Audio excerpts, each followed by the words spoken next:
And welcome. Hopefully everything good. Hopefully the mic is good. Everything good, man. Friday night. Not usually streaming, but we here. We trying to stay consistent, man. We just popping it, man. Hopefully y'all enjoying your Friday night. We here. We made it. We made it, y'all. We made it. Friday, Friday. We made it through another week. We gonna get through tonight. God willing, we're gonna get up tomorrow. We're gonna keep going, man. You know what I'm saying? Hopefully everybody enjoying the weekend. We're gonna go live because out there, man, we got some stuff to react to or just to pop it. Also got what's this going on? Game two, the NBA finals, man. And my show is not called the nightcap. My show is called it's just Doc TV, the channel. We're just popping it tonight, man. But hopefully we get in a chat, man. You get in a chat, hit that like button on the way in, man. Yeah, let's get to the nightcap, man. Hopefully we're gonna go in and out with this, see how the game went. But this is what I got so far. Um, hopefully y'all tapped in, was able to lock in and see that. But just for now, uh, the Knicks are up 2-0, man. 2-0. The series is up. Excuse me. The Knicks are leading the series of the NBA Finals over the San Antonio Spurs. You have the Knicks, a storied franchise, man. First of all, let me get out my character. Go Knicks for this. You know what I'm saying? Hey, San Antonio gonna have their chance. It's gonna be a grip. Man. I said Knicks in 5.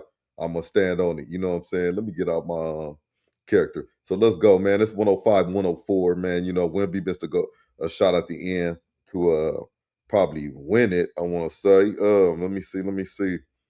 We're gonna get to everything. We're gonna get to everything, man.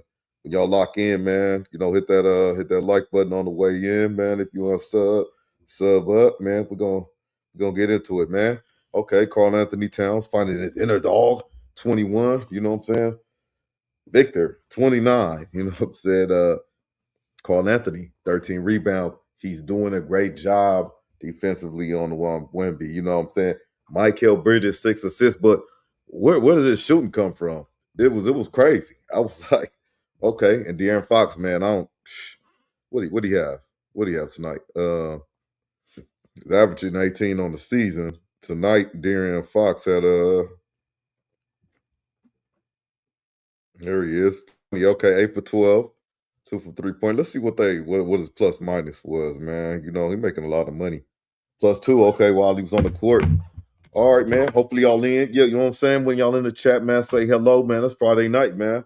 How y'all feel about the Knicks being up 2-0? How y'all feel about the Knicks being up 2-0? Tap in, tap in. You know what I'm saying? Hopefully everybody made it through the week. Everybody's doing all right. If not, regroup, you know what I'm saying? Think about things. Take time, patience, and what you're doing, you know what I'm saying, to get everything right, you know what I'm saying? Hopefully everything will start pushing in the right direction, if that's the case. Hopefully that's not the case and you just up Friday night turning up, you know what I'm saying, per they say. And yeah, tap in on the chat, say what up. But per they say, turning up and all that, watching the NBA finals, you know what I'm saying? Ate a good meal, all that, you know what I'm saying? But yeah, yeah. Hopefully y'all enjoyed it so far. The NBA finals, because that's what we're gonna start with. There's a lot of stuff we could talk about though, but we're gonna try to get to some of this stuff. Let me just get set up here, y'all. Hit that like on the way in. Hopefully, y'all enjoying y'all Friday, man. You know what I'm saying? My team is the Lakers. We out of here. You know what I'm saying? Not only a diehard Kobe fan, but I'm a Laker fan. You know what I'm saying? Uh, we're out of there. But I could tell you my history later about the Knicks and me. But New York Knicks, they're gonna be my team. For the finals, I picked Knicks in 5. You know what I'm saying? And I have reasons. What did y'all have? What did y'all have? Because I might be wrong. I might be wrong. Who knows? Who knows? Who knows? All right, got that set up. Boom, boom. Got that set up. All right, man. Hopefully y'all enjoying y'all Friday night, man, with y'all peoples or yourself or however you enjoy it, man. Hopefully you enjoying it, tapping in, man. Let somebody know, tap in. Let's react to some of this stuff together. But yeah, man, if this is your first time to the channel, man, please, like, hype. We gonna get into it.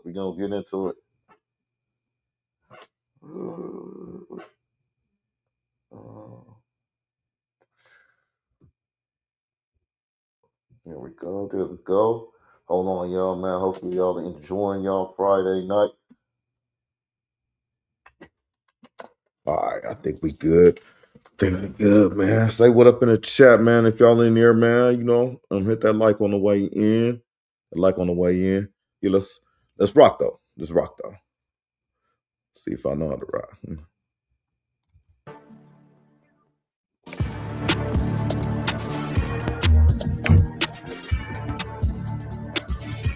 Shout out all them, Ocho Cinco, all them. What a game, but the Knicks prevail by one. At the end of the day, Joe, the turnovers did them in again. And we talked about this in the last series, and it almost cost them, but it cost them really big in this last game, right? In game two. They could have played for overtime, maybe one in the regulation, but they turned it over, foul Jalen Brunson. He makes 1 or 2, and they win 105-104. All right, that might be a little bit too fast, for your boy, or for the fans. Okay, so like you said, man, close game. Let's see what the consensus gonna be. What's up, huh? Y'all know who I am. I'm your favorite uncle. There's my partners and co-hosts. Number one, he's the Liberty City legend, the Doc Ring TV. of Fame honoree. He's a former Pro Bowler and an All-Pro. He's the route runner extraordinaire. That is Chad Ocho Cinco Johnson. And the third member of the Big Three, a smooth shooting guard from the University of Arkansas, Little Rock, Arkansas native, clutch bucket getter. Y'all know him, 7-time NBA All-Star from the Atlanta Hawks. That is ISO Joe Johnson. Please make sure you hit that subscribe button. Please make sure you hit the like button and go subscribe to the Nightcap Podcast feed wherever you get your podcast from. We would like to thank you, each and every one of you, for your support and your continued support, because you make this worthwhile. Oh yeah, do all that. You get a stop, and then you go and you turn. I mean, Wimby, what are you thinking? The guy's running ahead, and you pass it to him? Yeah. Go ahead, Joe. Hey, for me, Uncle Ocho, the Spurs. Hey, I want to say shout out to them. I like their dynamic always. What they do on this pod, you know what I'm saying? I don't catch it all the time, but if I want to catch a sports breakdown, Shannon Sharp be going through his stuff. Good to support him. Ocho Cinco, somebody did good financially for himself down the road. Per he says, but good for him, if he took care of his NFL money, and hopefully ISO Joe's doing the same. I know he's doing the big three thing. Shout out to all them, in their own right. Look very inexperienced. Yes. They look very inexperienced. I call them the YNs versus the Knicks, who are the OGs, bro. Yes, it's exactly that. They're very experienced, because they're just getting here. Wemby's first time in the playoffs. He's getting his time to see team to the NBA Finals. Sound familiar, like Luka? And all, I don't know if it's Luka's first time. I forget, but his first time in the playoffs. I just knew the youth was going to hit him. Now let's see what happens when they go to Madison Square Garden, because they shouldn't be down 2-0, but here they are. The Knicks, they understand what it takes. They're playing great basketball. They're playing together. They playing solid defense, and they making it tough on Wemby, bro. I know he had a 29-9 tonight, but for the most part, they making it tough. And if you can cut out some of them other guys around him, I think they've done a great job at that. But the Spurs were up 13. They were up double figures again in game two. And the Knicks stay resilient, bro. They stay locked in, and they're able to fight back in the game and get back in it. And just when you thought it looked bliss, for the Knicks, that they were going to pull away from this thing because they got up they got up a nice lead in that fourth quarter. The Spurs come fighting back, and you thinking, I know I was thinking that they was going to have a chance to win the game, which they did, but that inexperience, bro, I just think the Spurs don't have a rhyme or reason to what it is they're trying to do offensively, because you put Wemby in these predicaments to where he's shooting these 17, 18-foot jump shots. Man, that shit ain't going to win no games, bro. Hey. They ain't going to win no games. If I'm the Knicks, I'm happy he's shooting these contested jump shots, because that's what we want, Uncle Ocho. We're not gonna let that man get in here and get close enough to the basket where he can just, no sir. So give the credit, give Knicks the credit. They've been playing great all playoffs. The thing is, though, they're not gonna stop it though. They're not gonna stop it too much. You know what I'm saying? But I think they're gonna live with that. The Knicks is fine with that. They just need to keep running, keep playing big on them. Contesting the shot, like they said. He gonna get tired. He gonna get frustrated. will that maturity hold up? And tonight was carbon copy, bro. Defensively, they so locked in and they play together. You really don't know who's gonna beat you. Brunson hadn't played great in neither one of these games, fellas. But He he's didn't play managed good to still today. put his stamp on the game and obviously be a closer. But just a bad turnover by Wemby right there at the end, bro. And it really cost you the game. Did, but I'm not so sure. Okay, I get it. Because, game one last time against the Thunder, they got the rebound and they didn't call a timeout. And he let Wemby walked into a three. In this situation, I'm calling a timeout because, like you said, Joe, this is a young, inexperienced team. And in this situation, De'Aaron Fox is going to take the last shot. De'Aaron Fox had already got by Bridges. He got by him and threw it back out to Wemby. Why would I do that? Bridges. Why would I'm right there at the basket? Why would I throw the ball back this way? BB Bridges. Bridges was what was the shooting, man? He was, first of all, he's a very capable player, and he gets paid to play. He shows up. He hasn't missed a game in for however long, but we got 41 minutes. Mr. Iron Man, 20 points, 8 for 13, 4 for 6 for the 3. Ooh, let me see if this is plus minus on this jet bad boy. Plus 7. Karl Anthony Towns plus 11. Jalen Brunson minus 10 on the plus minus. Didn't play well at all. No. Fox had already gotten by Bridges. He's cat quick. He had him on the perimeter. No, and I know more. I know De'Aaron Fox. I've seen him make these floaters. I've seen him make these baskets time and time again. Look, I'm not a coach, but I think in this situation, I think Miss Johnson tried to do too much. It's okay if Wemby don't take the last game-winning shot for you. It is okay. There you go. Sometimes we get caught up in Ocho. We feel we got to give that guy that opportunity. Yes. You don't. Mm-hmm. You don't have to. Especially in the situation because he got to go into it in the fourth quarter. You see him hit that three. Yeah. You see him start getting into the lane. He started using that quickness. I disagree with that. Wemby, that was a horrible turnover. I don't know. Why would you pass it ahead? Tell me why would you pass it ahead? I just want to know that. I just want to know your rationale. I would love to hear his comments once he gets to the podium. It's been a lot of problems with this passing it ahead. I forget the other game, but I definitely remember that Duke game when the Boozer twins passed it ahead for no reason. Why would he pass it ahead? He was not getting pressure. You got all this time on the clock. What is the rush?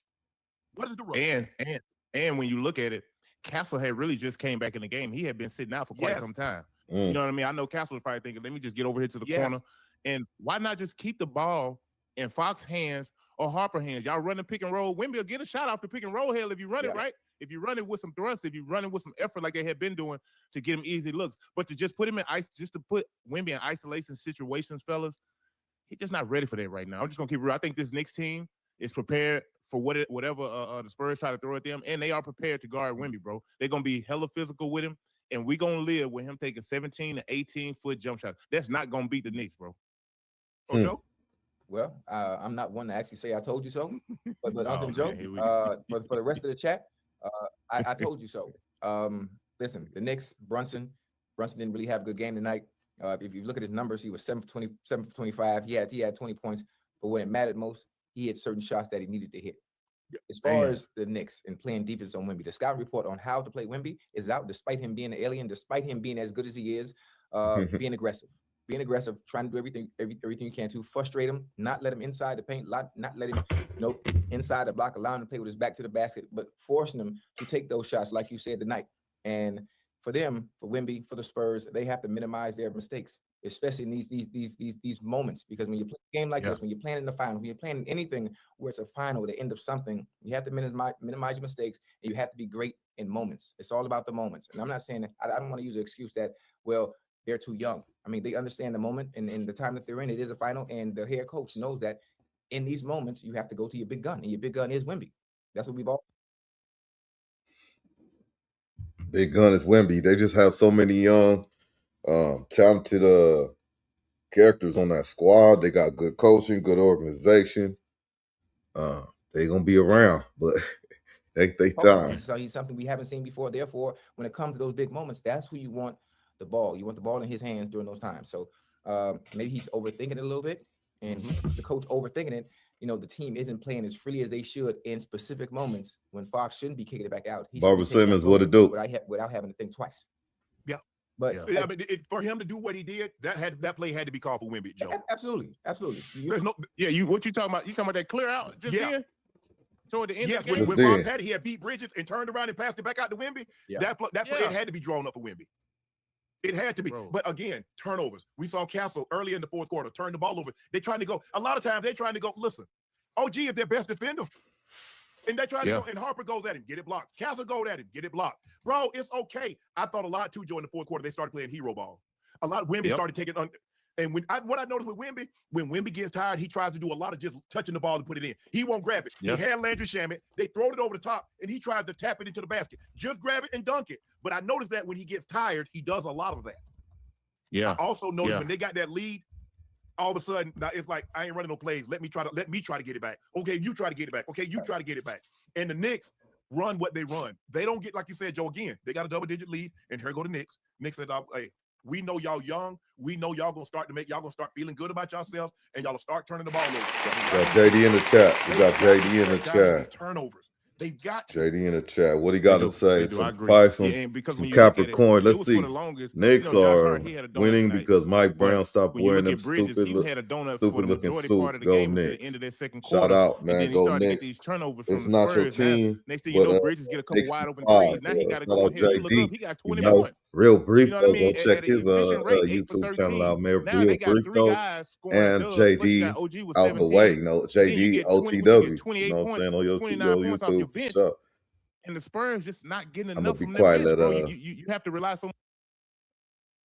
Wait, let's see what he's talking about with the bench. Just grab it and dunk it. But I noticed that when he gets tired, he does a lot of that. Yeah. I also noticed when they got that lead, all of a sudden, now it's like, I ain't running no plays. Let me try to get it back. Okay, you try to get it back. Okay, you try to get it back.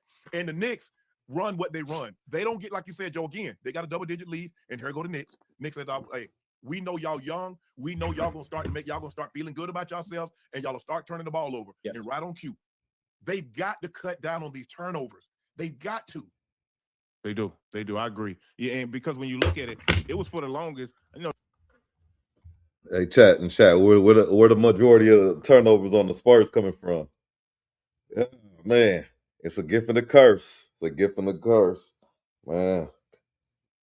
Your boy Castle, you want some fine tuning to do.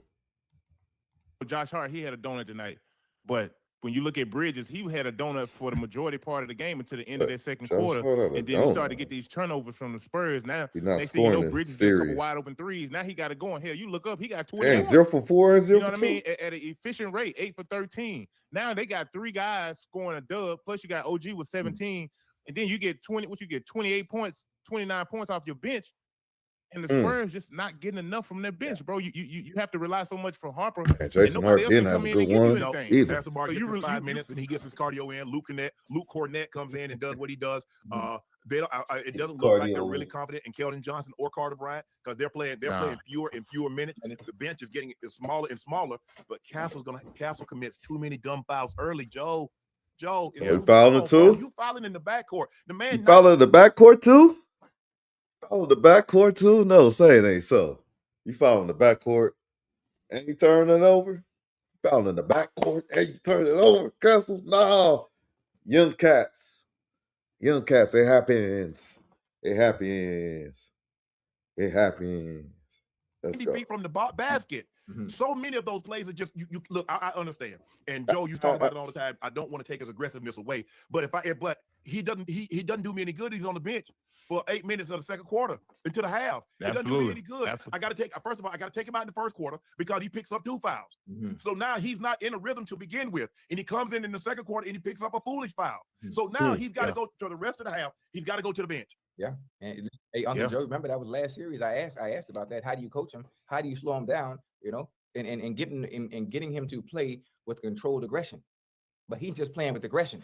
Controlled aggression. You wouldn't pick up those early fouls. How do you coach him and talk to him to make sure you don't take that edge that he has away from him in his game, but also getting to understand you costing us because you're costing us having to go to the bench. Yes, be out there and doing what you do best, playing on both sides of the court. And I mean, it hurts them. It hurts the team.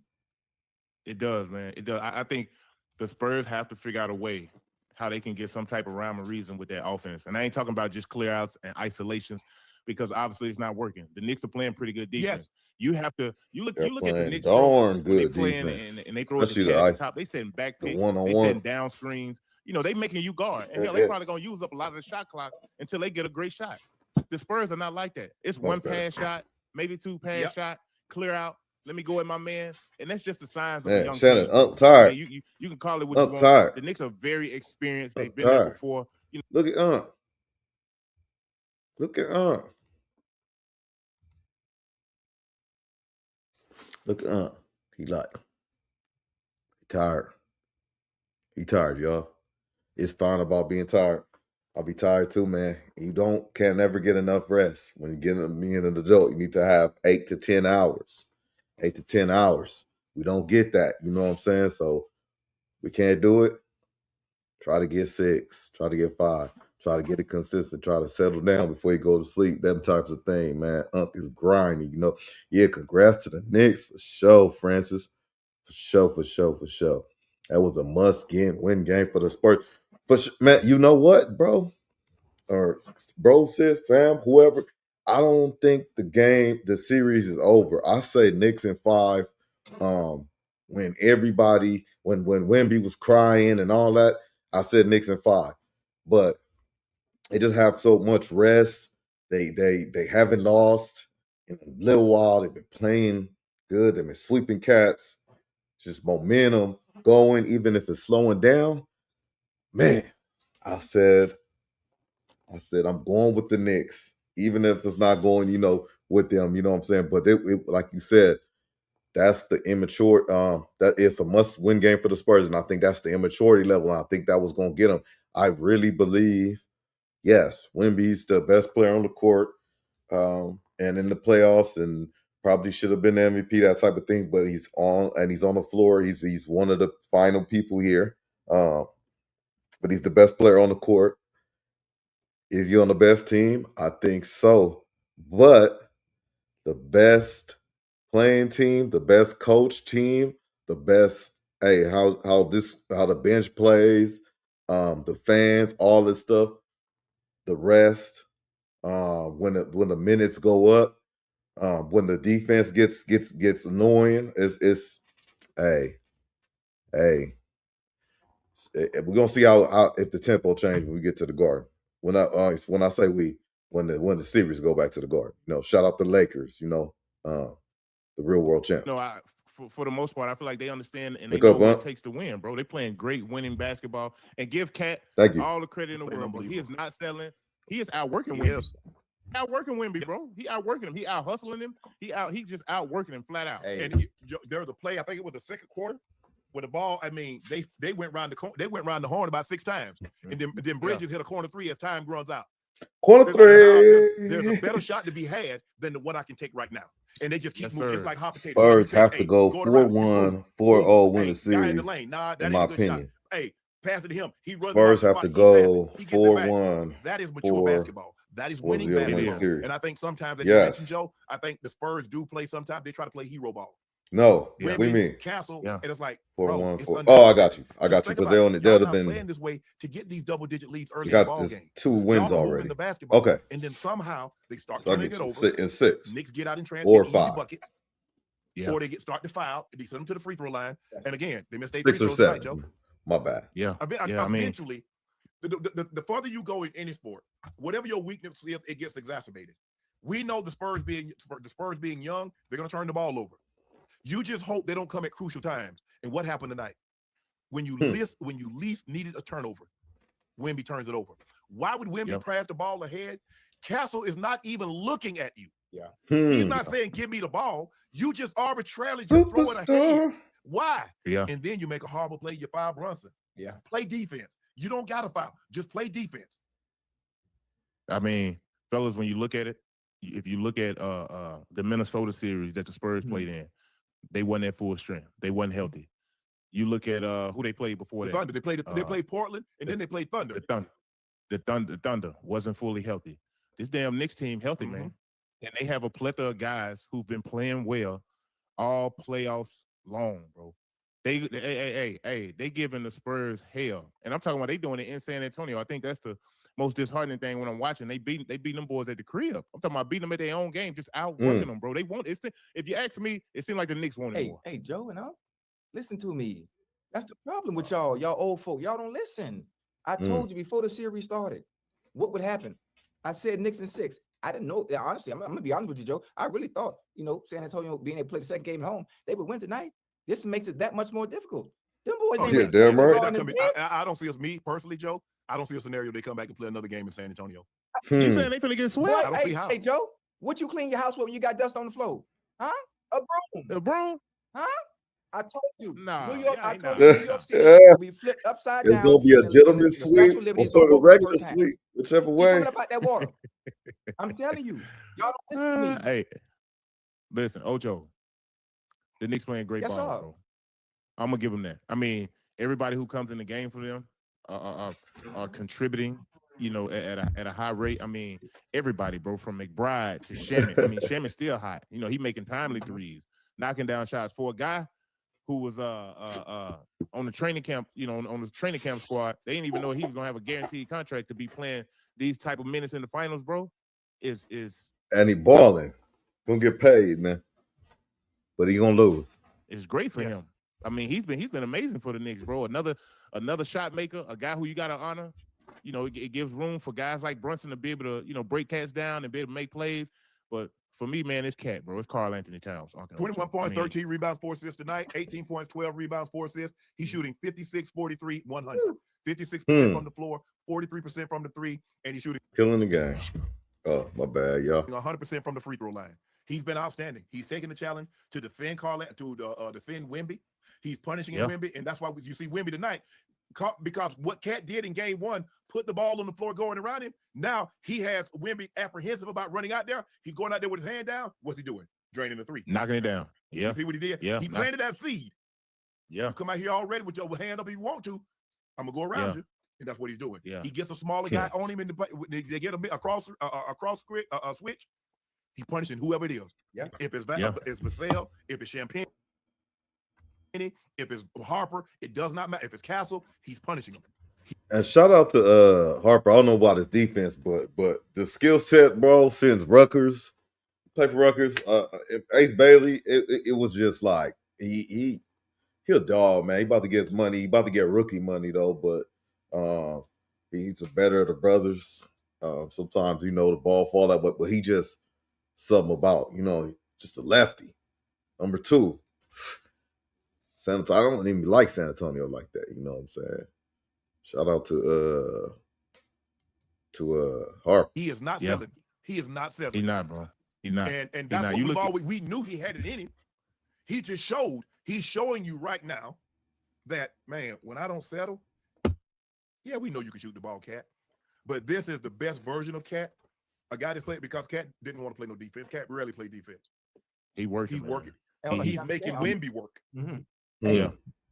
What's up? Wemby, talk about Wemby. I'm talking about Cat understand, huh? Cat understand what's that state. Well, we come out of here with 2 games on Nate court, and they got to come to the Garden. Man, stop playing, man. Stop playing. It makes the game that much easier. You know how much of advantage we have. You have home court advantage. You got that crowd behind you. Yep. Come on, man. Yeah. But you got to look at when you look at Cat, bro. You got to look at the challenge. He's starting off on Wemby. Okay, Ocho. I mean, I didn't see that. I didn't see that to start off. He's done it in both games, and hell, he's been great. Yeah. I think his defense, him being assertive on defense, taking that challenge, it's kind of got him going offensively as well.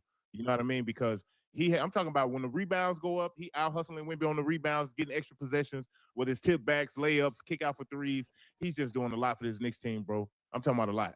And even if he doesn't get the rebound, he's doing a good job of keeping Wemby from getting the rebound. And you saw the Thunder, because the first game the Thunder let him roam around. He got 24 rebounds. Now he got his rebounds, but I thought they did a great job. I think the Knicks are doing an unbelievable job of finding Wemby and everybody putting a body on him. It does not matter who it is. Yeah, the majority of the time. And a body on them. I'm talking about when you say body, you know what I'm saying? Like get that weight on. Oh, saying like, you know what I'm saying? Hey, you got the ball, okay? Yeah. You got the ball, okay. Take some of that, you know what I'm saying? Some of that visceral fat on you, you know what I'm saying? Take some of that, you know what I'm saying? That oh, okay. Your little bony shoulder, all right. There goes some meaty elbow right there, pause, you know what I'm saying? Or shoulder, you know what I'm saying? Take your bony elbow out of there. You know what I'm saying? Wemby is talented as out of the world. You know what I'm saying? Generational talent, all that. You know what I'm saying? He just super duper young, super duper. He's it. But it's too soon, man. It's too soon. We're gonna put next rested. They're gonna put this weight room on you. You know what I'm saying? Well, that's the first. And first of all, shout out to Nicholas Puckett. But let's see what your first title in 53 years for the Knicks. Is it so? Is it so? You know what I'm saying?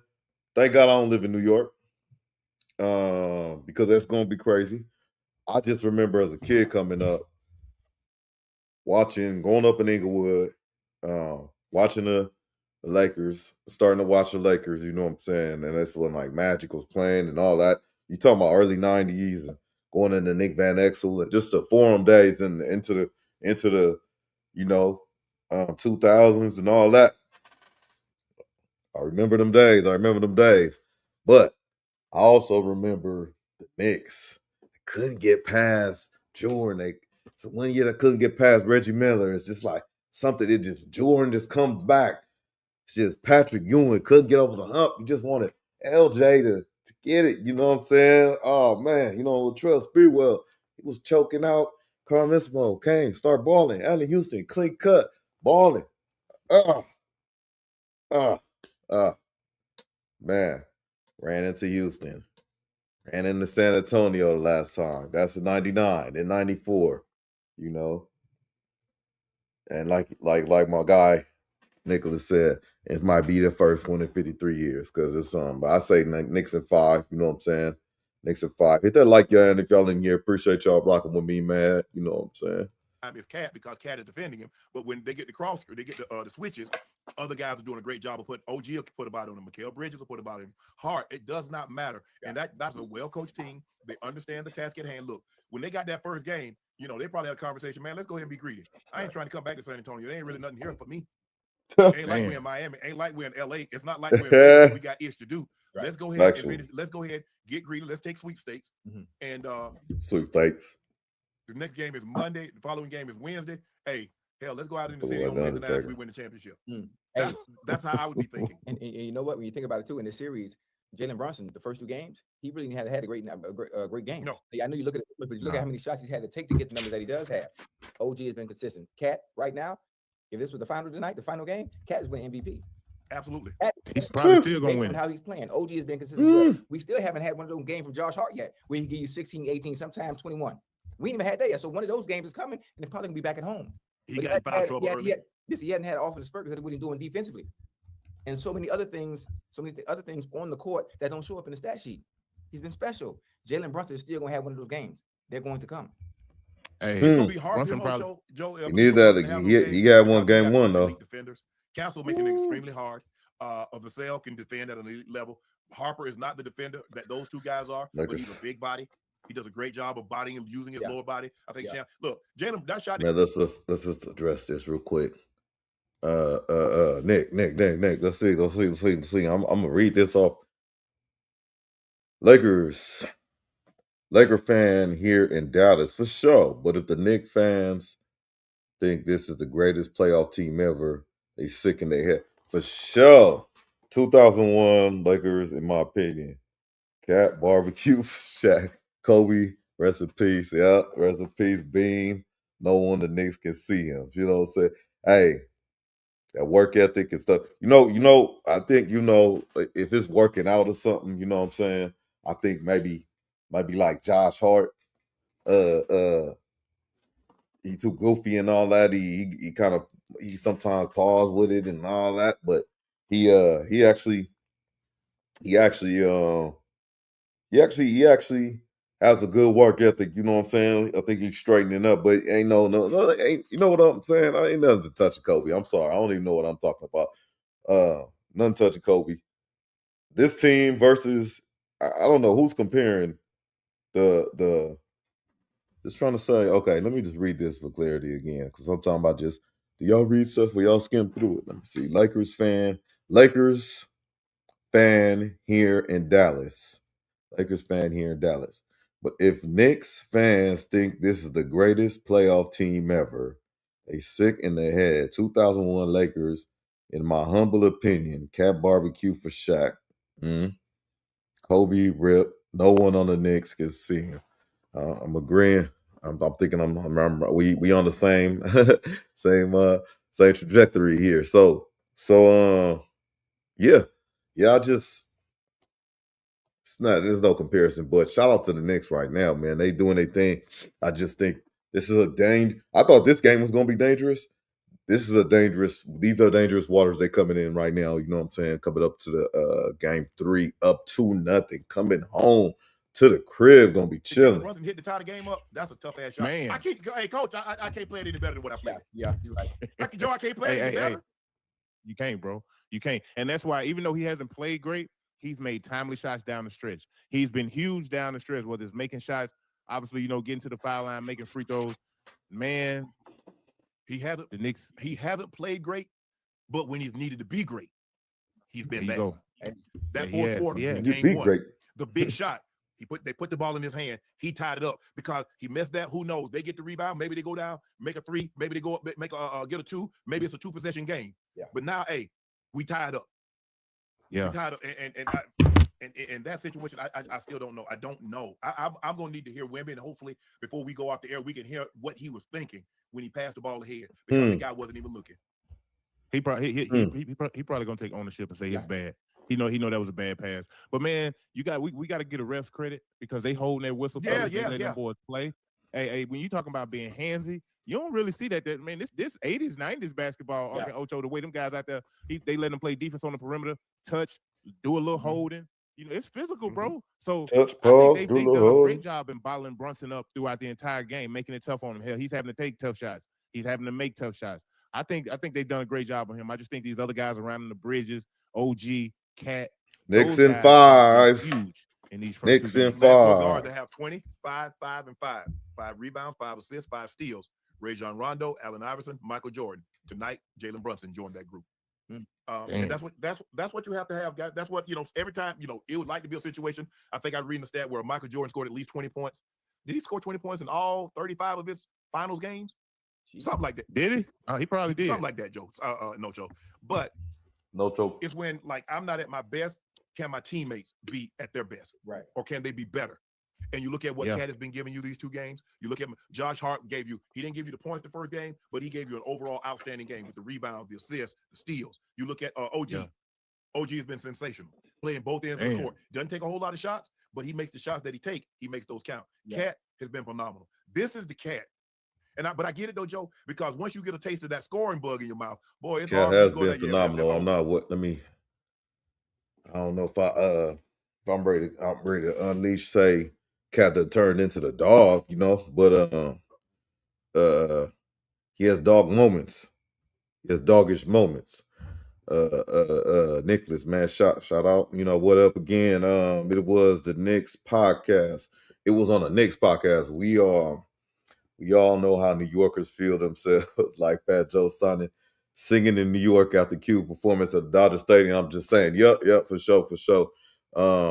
Always trying to one up the West Coast and all that type of stuff. You know what I'm saying? I always feel like shout out June. You know what? Which camera I'm on? Yeah. Where's my camera? Hey, shout out June. Mental health. Men's mental health month. Man.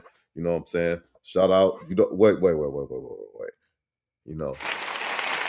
Take care of yourself, men's mental health. You know what I'm saying? Men's mental health month. You know what I'm saying? And that can go for whether you're getting yourself addressed this month, whether you're getting yourself looked at, seen. If you're taking care of your mental somehow, even outside of that, in a positive way, take care of yourself as a man.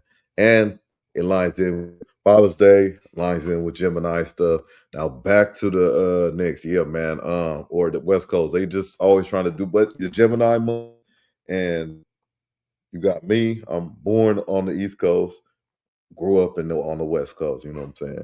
Born in Brooklyn, grew up in England. And then here I am in San Diego. I'm saying, shout out, you know what I'm saying? Shout out Southern California, you know what I'm saying? As a whole, shout out San Diego, shout out Inglewood, the show, shout out LA, you know, shout out New York, apparently. You know what I'm saying? Anyways, though, but yeah, appreciate y'all tapping in right now, man. Hit that like button, hit that subscribe, man. Hope y'all made it through the week. Even if y'all got to work tomorrow, man, get y'all rest, chill out, relax, you know. Play some defense tonight. Yeah. He understands, man, I am so close. This is close as I've ever been, and I might not ever be back here again. Let me get that ring, because getting a ring with the way I'm playing is going to be hard for them to deny me. Hey, he wasn't no tag along. This ain't gonna be no tag along ring for Cat. Big contributor. Now, and people go people look at him Mike different. Daphne. Everybody sees how he's playing Wemby. Everybody's seeing the contribution that he's making on the defensive end and what he's doing on the offensive end. He's averaging 12 rebounds a game, basically 20, 12, and 4. Yeah. That's what he's averaging. And playing outstanding defense on Wemby. You're absolutely right. And being the fact that he's from Jersey, okay, Ocho, to be able to get a title in New York, bro. I mean, obviously they all gonna have a damn key to the city, but man, this is legacy. You know, this big time, bro. You know, you win a title for the Knicks, but man, I've been impressed, bro. I ain't gonna lie. I didn't see this. I didn't see them outplaying the Spurs the way they've outplayed them. I didn't see them out muscling them, out physicaling them. I didn't see that, bro. And they showed me. The Knicks showed me. I think it's really Cat, because we're so used to him floating around the perimeter, shooting threes, playing finesse. Playing that finesse game. But he switched from Wemby. He understanding the assignment, Joe. Understanding what it's going to take. What it's going to take. It's going to take you having to change your game. It's going to have to take. It's going to take you having to use your body, sit in the chair a little bit. You know, nullify this young fella who they call the alien. Huh? Hey, be his kryptonite. Cat, you got to be his kryptonite, and that's what he's been these past 2 games. His kryptonite. And when you look at it, he's probably the only center that the Spurs have played in this postseason who can shoot the 3. He's probably the only one. He's the only one. So Wemby can't just float and play free safety and really help, you know, the way he's been doing in the past series, because you got to honor Cat, bro, and he's shooting at a high clip. Is crazy. Klingen can shoot the 3, but he can't shoot it at the clip that Cat can. Klingen ain't really trying to put the ball. Cat showed you in game 1, and this is why I think he was effective game 2 from the 3, is that I put it on the floor and get on the edge on you. Think about how many times he put the ball on the floor and got by Wemby. How many times he put it on the floor and got by Cornette. And if he didn't get the basket, he got the foul. So now I've got that seed planted. Damn, I can't be all in running. You know, I got to be down the step where my hands down. Cat can shoot it. Cat ain't really shooting. It's really a set shot, Joe. You know what I'm saying? It's like a it is. It is. But he get it off quick, though. Absolutely. Yeah. He really. And he'll throw it. He'll throw that pump fake in there, because you know you got to honor it. Next thing you know, he buy you. Now he able to spray out for 3 or get to the basket, get fouled. It's just so many options in that. And it's good to see him playing high-level basketball, bro, because he's taking some unfair criticism, Joe. He's taking some unfair criticism. Because you know that with the Jimmy Butler situation, how he took some backups and he beat the starters, and you know everybody saying what Cat is soft. My thing was I didn't think it was soft. You did probably think it was soft, but let's see what you're gonna say. But I would say, I think Cat's off. I think Cat's off. I think his game is nice, man. He tight, man. 50-point games, multiple 40-point games. You know what I'm saying? He nice. I just think his potential with all that shooting 3 stuff and all that stuff, you can shoot 3s. That's part of your game. Cool. You can handle the ball. Part of your game. Cool. Fit in a system and let it rock. I think that's what's happening here. And I just think he ain't really this Wemby stuff. He just putting weight on him. Visceral fat on Wemby, on the alien. Visceral fat on the alien, wearing them down. See what up, guys say. But I just think I did think that he hung around the 3-point line. He was so interested in trying to convince people he was a better shooter than Dirk. When he has an advantage in the paint, or he has an advantage where he can put the ball on the floor. I don't think he compares himself to Dirk. He was selling because he was so gung-ho, and I want to prove I'm the greatest shooting big man. But if you don't win no championship like Dirk, who gonna care? Yeah, you're right. Hey, but when you look at it, Ocho, with him playing in Minnesota, don't care about Wemby. He's gonna be losing for the next 10 years. It's hard for him to really 15 years. What I would say attack the basket like he is now. He has to play the 5. That's where he has the advantage. At. Put him at the 5. He's a stretch 5, a guy who can knock down shots. Not only that, healthy right now. Let's say best situation Wemby stays healthy his whole career, playing like he plays. Whether he getting older, can put muscle on him, but he's not gonna get hurt. Let's just say he goes another guaranteed minimum 10 years. You see him going over under 10 years. You know what I'm saying? It's Wemby a type of dude. Right now he's 22, I want to say. See man 32. Can you see him past 32? These Steph Currys and Kevin Durant's, they mid 30s, high 30s, you know what I'm saying? You know, LeBron 40. Can you see Wemby doing? He just seemed like he's been playing basketball for a minute. Let's go. He ain't selling when he catch it in the post, taking strong He moves. is. It may not lead to points, but it leads to somebody getting a great damn shot. I ain't never seen nobody go 100 feet in 2 steps like Cat. I'm like, y'all sure this man not walking? Joe, that Joe got the ball. I think he'll run it back. Joe, I mean, he got the ball up. He got them long strides. Yeah. Damn, Cat. But no, I think also, Joe, look, he came into the league and he was scoring so much. He's dropping 50, he's getting 40, he's 60. They're like, well, I kind of like it like this. And they're like, we're going to bring Rudy Gobert, which is going to require you to play even less defense. But like you said, now he, like, bro, we're going to give you a blow, but you got to play some defense. You got to deter some people from coming into the paint. And when Brunson doesn't have it going, we're going to need you to have it going. But I think in this series, he's been phenomenal. I know Jalen Brunson, that performance that he put on last night, and he had a big clutch basket tonight. But we cannot speak in glowing terms enough about Karl Anthony Towns because he's been phenomenal. OG has been what we expect OG to be. He's gonna play outstanding defense, and he's shooting the 3-ball really well too, Joe. Yeah, he is. He been shooting. He against the Hawks in their first series, the man barely missed, bro. He barely missed a shot. He barely missed a shot. Yeah, he barely missed it. He went and he didn't play in the Philly series, and he came back in the Cleveland series. But for the most part, man, he's been super solid for them all playoffs. He picked right up where he left off against your Hawks. Came back. Who did play? What you laughing at, Ojo? Laughing at what Unc said. He picked up after your Hawks. Your Hawks. Well, why act like he ain't rolling with the Hawks too? You got to come on, man. I was rolling with the Hawks. You want me to roll with the Hawks now? Yeah, who else you gonna roll with, bro? For the league, LA? I don't know if I can get down with the Hawks, man. Man, the Hawks used to be so sorry before they got Dominique, man. Lord, have mercy. Hey, you put on some sneakers, they might put your ass in the game. Yeah, they have 15 people there. Somebody file out, they're like, hey, can you play?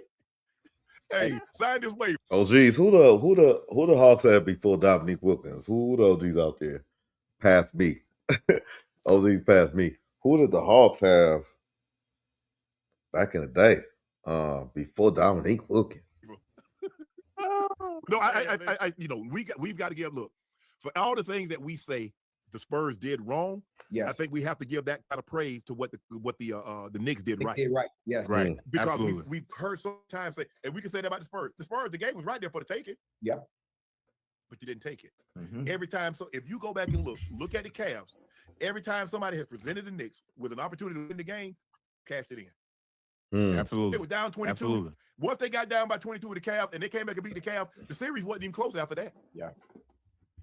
It wasn't even close after that. They get down, they've been down double digits in both of the first 2 games. And before you know it, they go on a 7-0 or 12-0 run, and boom. Fellas, this 12 straight wins in the postseason, man, by the Knicks. This is unheard of from a team who, I wouldn't say they struggled against the Hawks because they beat us bad in Game 6, but you didn't see this coming, bro. You didn't see them just pulling away from teams like this. And then you get into the finals, and as great as the Spurs have been all season and in this postseason, you mean to tell me they go to San Antonio and win 2 games? Yeah, I mean, I told you that was gonna happen, Joe. See, Joe, you looking at it from a different lens, huh? You look at it, you think it with your heart in a sense, based on everything you just said. Uncle Joe, I told you what was gonna happen. You hear me? Uncle Joe. And I don't know if people that listen to me, if you're betting and you're betting the house and you're trying to make a little extra money, I hope you don't follow everything I've said the entirety of the playoffs, because right now you'll be rich. Huh? Yo, and I'm telling you, I'm telling you. Nah, not no entirety, homie. Way to gamble about who the MVP. I doubt it. Cat's gonna win it. Cat ain't gonna win the MVP because we see a different version of him we haven't seen before. Hadn't had to play this way. Hey, Ocho, if he keep playing like this, being assertive, attacking the basket, not settling for jump shots, taking it when he has it, I can see it. I can see it. Keep getting the double. The thing is, Joe, we look at the Finals MVP and we think it's just for the finals. They be voting for the totality of it. Hey, I tell you what. Cat Cat keep playing. See, I think the thing is, Joe, you said something. Ocho, you said that Cat. No, Cat didn't want to play like this. They wanted him. It's always been in him. Yes, Joe and I've been saying that Cat, he's the first pick of the damn draft. He's 7 foot tall. Yes, he can shoot, but he can put the ball on the floor. He can. He just settles far too much. Now he's not settling. What the hell is that? The floor. Uncle Joe, I told you what was gonna happen. You hear me?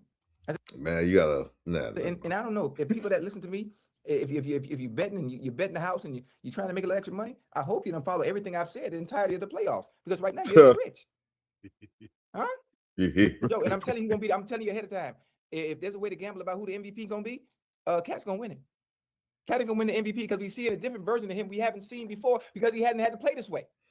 There it goes. Hey, Ocho, if he keep playing like this, being assertive, attacking the basket, not settling for jump shots, taking it when he has it, I can see it. I can see it. Keep getting a double. The thing is, Joe, we look at the Finals MVP and we think it's just for the Finals. They'd be voting for the totality of it.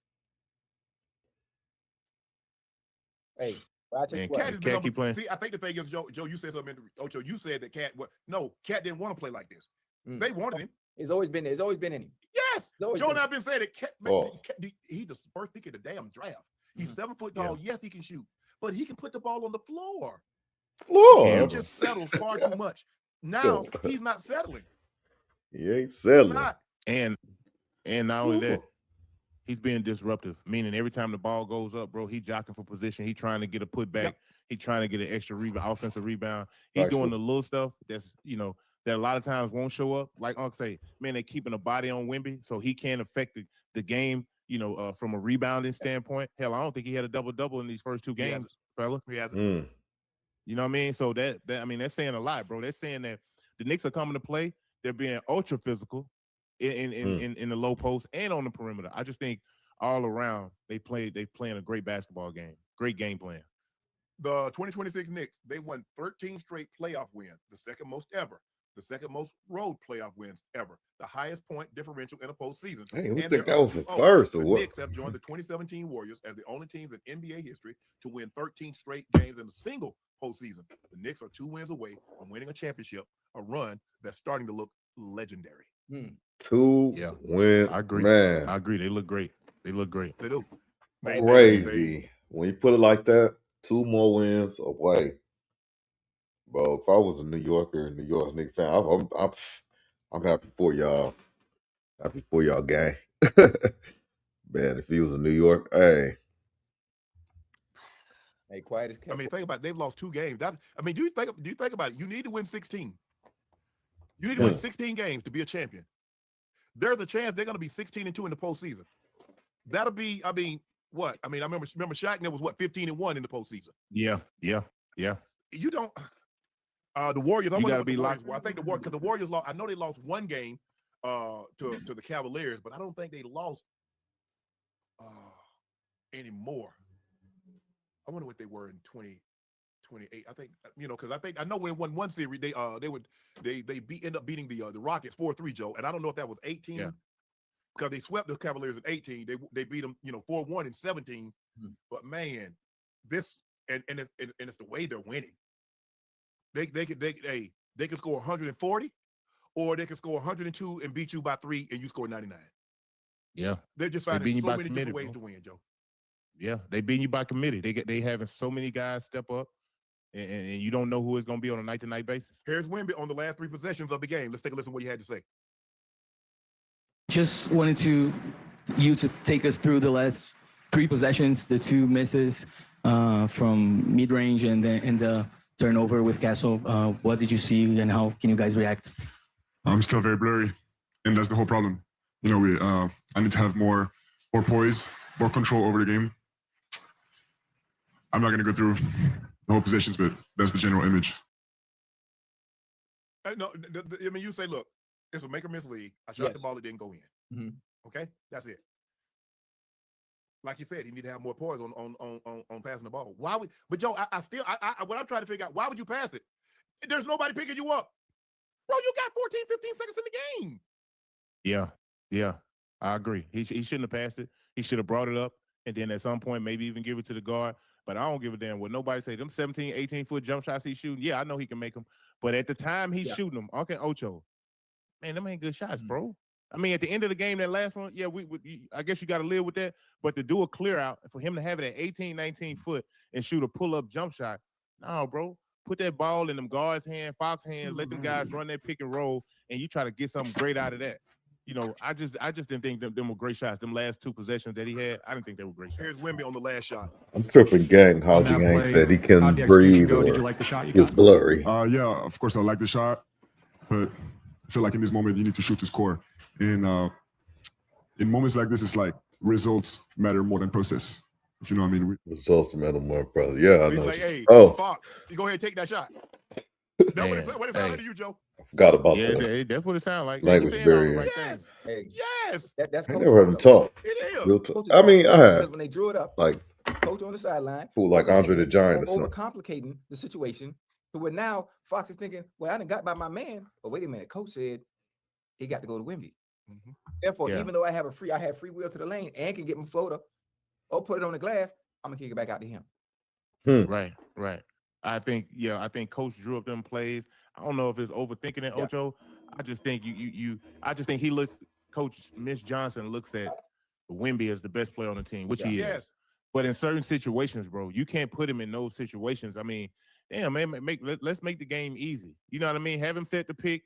Maybe, man, it was a few times tonight that he set the pick and one of them little guards was guarding him and he just stayed floating out around. He don't roll. Yes. You gotta, hey, when you get that switch, you gotta beeline roll to the basket hard.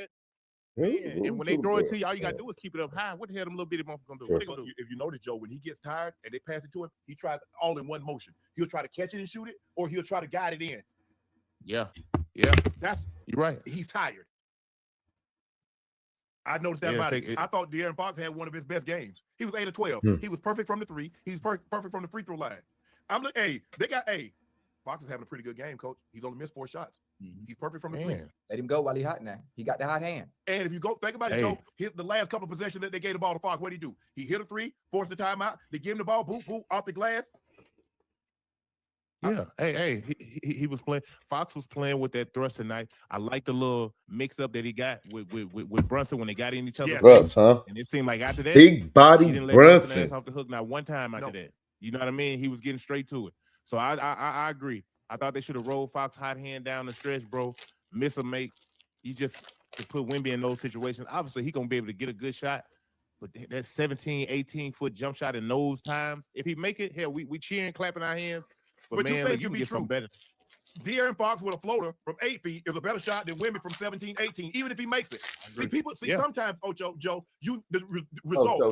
The results. Look at the results. Yes. You can get positive results and it still not be the right choice because now you fall in love with that. Let me make the right play. The right play was De'Aaron Fox was cooking. He had gotten enough of step on Bridges and he could have got to his floater. He's left-handed. He got Bridges on his right hip. Yeah, you're right. Yeah, De'Aaron Fox. You're right. Yeah.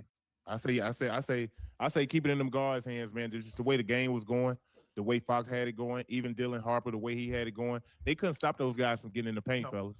Yeah. You know, they could get in the paint at will. And by them getting in the paint, you have it going in the fourth quarter not only for yourself, the whole but game. You can throw the lob to Wemby. Now you could kick it out to Champagnie or Castle or whoever, you know, for wide open threes. You have so many options when you have a guard who can get in that paint and live in that paint. And Fox and Harper are two of the best at that. Joe. Yeah, Fox had 20. Wemby called for the ball in the backcourt. He called for the ball for somebody to give it up to him after the rebound, and then he passed it ahead when the guy not looking. Why you call for the ball? I don't know, man. Damn. This gonna hurt, Joe. This one gonna hurt. Hurt. Gonna hurt. They big hurting. You lose 2 at home, man. Listen, that's demoralizing, bro. I'm telling you from experience. I've been there. I promise you. It's hard to come back from that, bro. Now they got to try to find a way to muster up. Obviously, you want to take it one game at a time, try and win game 3. But you got to go to New York, bro, thinking you can win 2 in a row. Try and win game who? I'm just saying, Ocho, it's a little game who? Hey, Jeremy Sochan, forward on the Knicks, number 20. He got traded from the San Antonio Spurs. Y'all know he gonna get a ring regardless. He DNP tonight. Different on the road. I can tell you that. Huh? Teams in the NBA Finals history to lose game 1 and 2 at home Spurs have lost game 1 and 2 in 2026. The Magic lost games 1 and 2. They got swept. The Suns lost games 1 and 2. It's a wrap. Woo. Gentlemen sweep. Like I said, I just think the thing is, like the I young said, guy was really and bring okay. the brooms. I think sometimes we bestow so much on Wemby, and he's going to be great, and he's already great, but I think he's going to be even greater. And sometimes I think I need to bring the ball up to show everybody. No, you don't. Let Harper, let one of those small guys bring the ball up. Me personally, I'm putting the ball in Fox's hands. I've seen Fox make more clutch shots than I've seen anybody else on that team. And he had it going. He did. Yeah, he did. There's no. Look, he had it and that's not to take. Look, Wemby's going to be phenomenal. Wemby has made some big buckets, but tonight should have been about Fox because of the way he played game 1 and the way he had came back and redeemed himself. Yeah. I just love the way, and he probably honestly, Fox probably should have been 11 or 12. He missed some shots. I'm talking about Joe right there. I'm talking about right there at the basket. He never missed. Mm-hmm. After he done shook the guy, he got there. I'm talking about point blank. He probably should have been 11 or 12. He was 8 or 12. He probably should have been 11 or 12 because the couple of shots that he missed, he don't normally miss those. Right. I'm talking about Cat Quick. I've yet to see anybody from the Knicks stand in front of him. He just has to will himself to be able to be great, bro. And I know they down 0-2 and everybody's saying the series over, this, that, and the third. Hey, bro, the Spurs are talented enough to go to New York and win 2 games. They are, Joe. Yeah. But not Joe. They are. Hey, Joe, that's cute. I'll tell people, man. The ball over. They gonna win 2. You don't. But they can. And they're a young team. And young teams make young mistakes, especially on the road. Say it, Shannon. I mean, we don't know what happens if they don't turn the ball over those last couple of possessions. We don't know what happens. But you don't even give yourself a chance. And the thing, listen, the coach used to tell us all the time, son, don't make a bad situation worse. Yeah. Wemby, you turned the ball over. Why would you foul Brunson? You got him trapped on the baseline. You got him trapped, Joe. Where's he going? Yeah. He done dribbled. He picked his dribble up. You got him trapped. Why would you nudge? You're absolutely right. And if you get really, really close, he's gonna sell it. But you Yeah. didn't even have, he gonna to do that, Wemby. You gonna do? He gonna do? Hey, listen, and the Spurs. Look, it ain't like they getting their ass whooped, fellas. They've had double-digit leads in both games. I like to mix up what they do with Brunson on the pick and roll. Sometimes they play him straight up. Sometimes they trap him. Just to put that indecision in his brain, so when he do come off the pick and roll, he can hesitate a little bit. I think they're doing a great job at that. I just think they make too many mental mistakes when they get up. It's like, it's my turn. Yes, it's my turn. It's my turn to get a bucket. It's my turn to get a bucket versus just milking the clock and just keep getting great shots, bro. But as a young team, you this is kind of what you'd have to deal with. Joe, we had the conversation. I said, Joe, they won the game. I think we said this about 2 times. I said, Joe, they won the game. But man, they take far too many shots so early in the shot clock. I mean, the shot clock is 18, and they letting off a 3. I'm like, but see, people look at it, but they won the game. You never accept anything in a win. You wouldn't in a loss. With those quick shots, tonight, you lost. With those turnovers, because man, they won the game. Be quiet. As athletes, you know what will cost you inevitably in a ball game, Ocho and Joe. Absolutely. You make those mistakes like that, and you play a good team. Ain't gonna hurt. Ocho, you got your hand. You slamming it down on the helmet. You slamming it against the wall, walking to the locker room. Man, we had to end. I feel like Ocho's about to get on that cigar. And you know what I'm saying on the other side? Yeah, y'all thought y'all had us, ain't it? We not that good. We better than y'all today. Hey, chat, y'all heard what Joe said now, huh? Hey, Unc, you heard Joe, huh? What Joe say? What? Joe just said, the Spurs good enough. They go to New York and win 2 games. They are. Oh, yeah, will they? Yeah, absolutely not. But I like Joe. See, Joe is what we're gonna call him naive and delusional, huh? You said the Spurs were gonna win the series. I told you what was gonna happen. Now you got a small sample size of before a sweep, 2 games, and we talk about some of the things that went wrong with the Spurs, but that's a part of basketball. That's a part of basketball. You're gonna have errors, you're gonna have mistakes. When it matters most, what team comes out on top? Ocho, it ain't like they getting their ass whooped. We in the finals. Ain't nobody gonna get their ass whooped. There's a reason why they in the finals. What I'm saying is the Spurs still have a fighting chance, bro.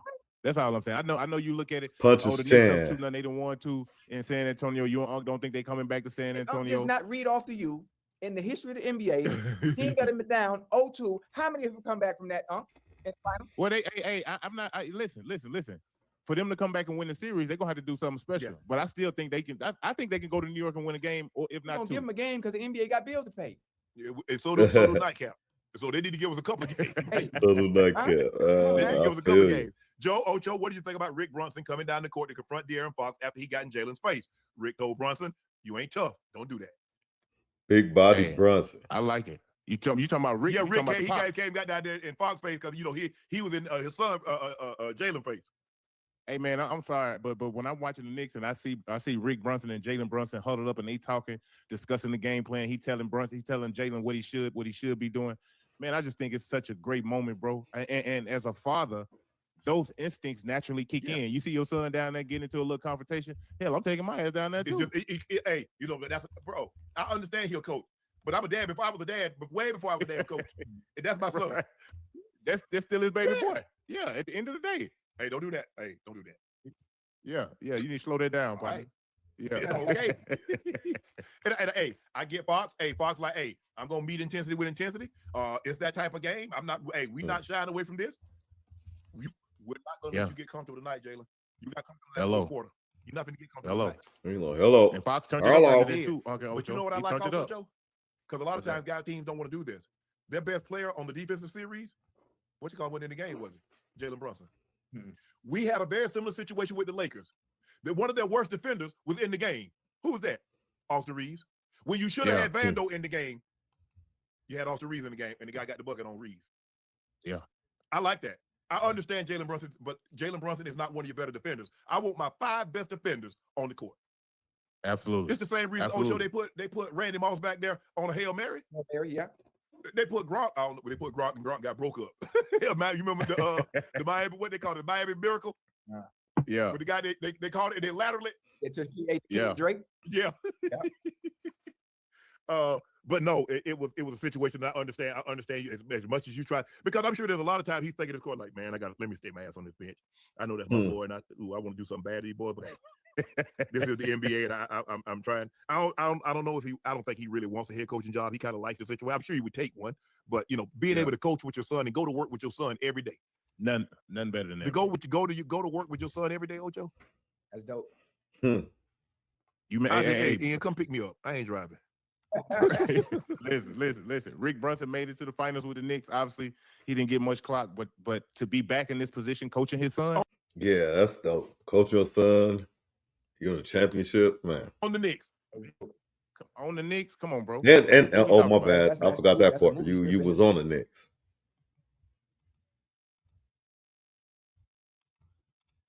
Well, yeah. It is. For it to happen in real life, that's dope. That's dope. That's dope. Man, you sound like me. Wemby just added. I just threw that one away. I messed up.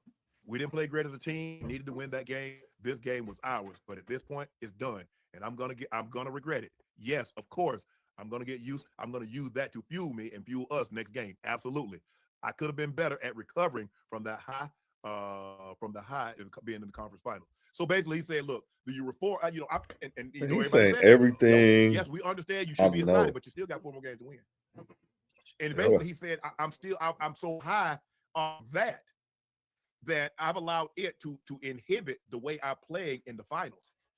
Yep. And that's why you can't get too high. But man, the man's 22. He just led a team to the NBA Finals. There ain't very many 22-year-olds. Irvin Magic Johnson, he was 20 in about 100 and something days, leading the team to the finals. LeBron James did it at 22. Kobe was 20. I think Kobe was 20 when he won his first. Yeah, but you can't exhale. No, and now Wemby. Yeah. So it's not. I mean, you think about it. A guy's 22. It doesn't been very many guys, and he don't understand. Hey, Magic tells the story all the time, but he told it to us. His very first game, past Kareem throw the sky hook, hit a game-winning sky hook. Magic run down there and jump, hug him right his neck, like, "Hey, Kareem, yeah, Kareem." Kareem like, "Hey, he said, get your ass off." Get off me. We got 81 more games. Magic looked at him and said, "I tell you what, you hit 81 more of those, I'm gonna jump right in your damn arm." It is, bro. Man, it's such a gratifying feeling because when you see these game winners and these of sort in the NBA, bro, you dreamed of these moments as a kid, man. Yes. You can't tell me, hell, I know y'all played football at the highest level, but hell, I know at some point y'all probably was in your driveway shooting shots 5, 4, 3. Man, you know what I mean? Even catching the game-winning touchdown.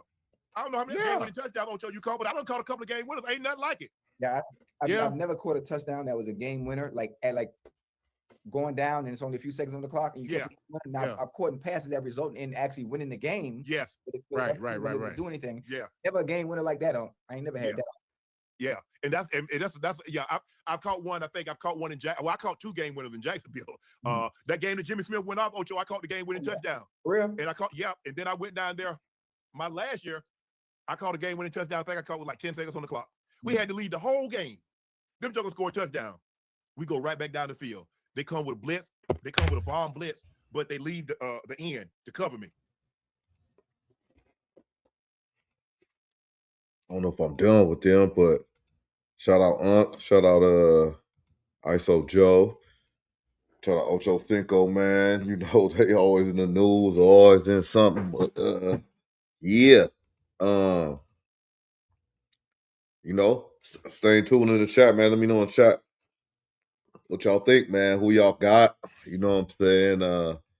Like I said, I've been saying this Knicks in 5, but believe me or don't believe me, you know what I'm saying? I got timestamps, I got receipts, but we gonna switch gears. I just hope everybody's, tuned in on a Friday. Thank you for if you tuned in, hit that like, you know what I'm saying? Hopefully everybody's chilling on a Friday, you know what I'm saying? It's getting late, you know what I'm saying?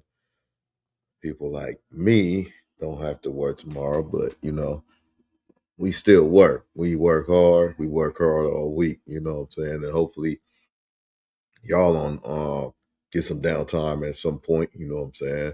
Take care of yourself at some point so you can take care of everybody else, of course, Sure, man, we gonna switch gears, man. I hope everybody being good. Everybody being good, man. It's more stuff going on in sports than sports. So we gonna switch gears though.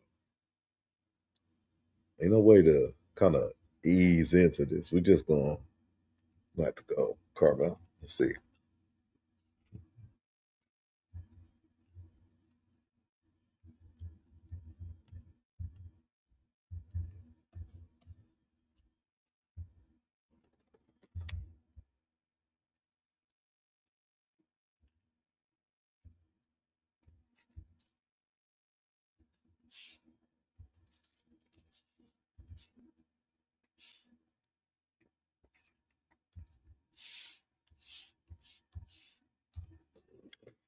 This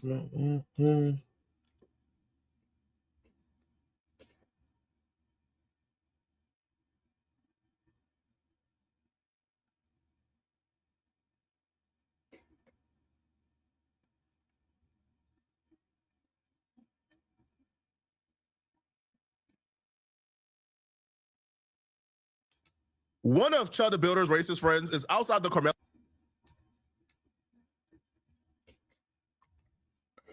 All right, man. We got Flacco, Poetic Flacco.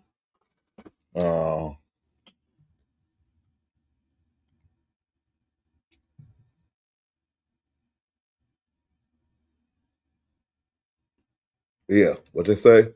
Some called federal, allegedly.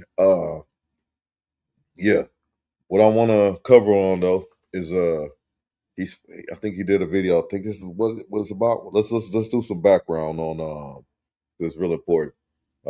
There's a trial that Carmelo Anthony child is going through. He's currently locked up, incarcerated for the murder of another child.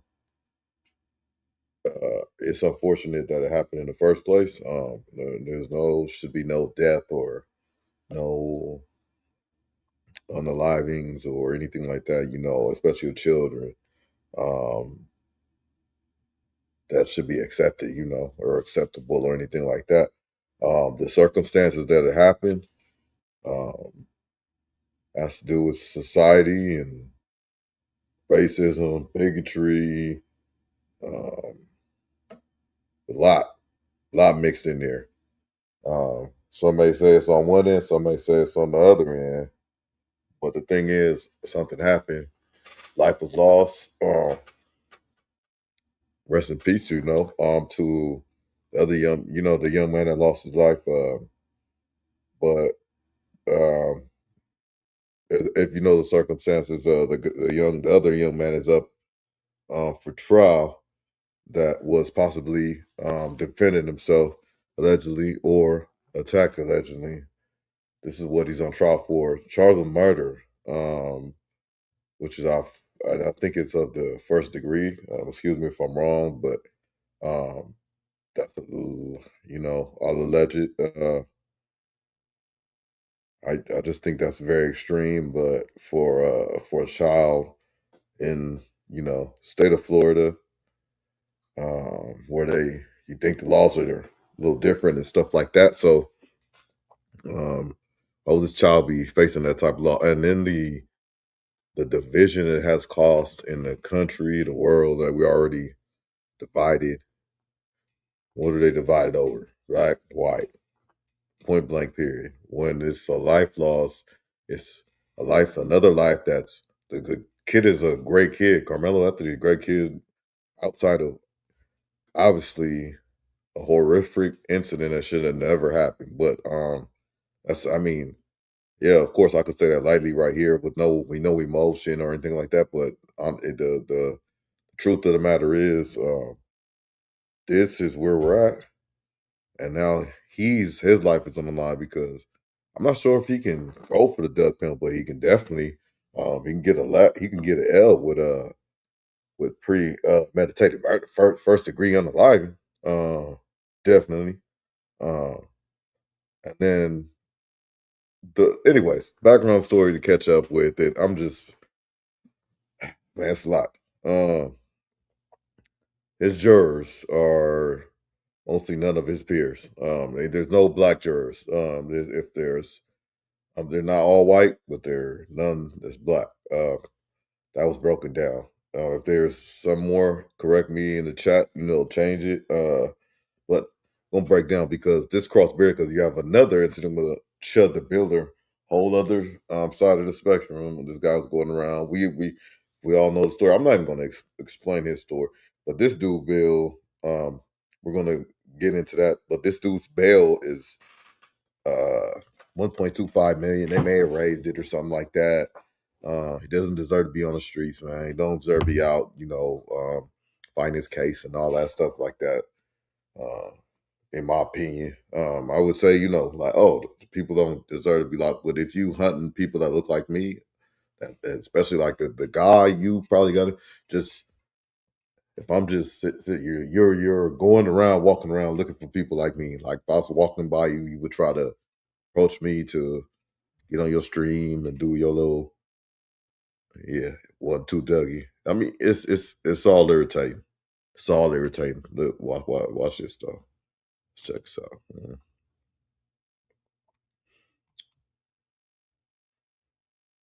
Yeah, we do that.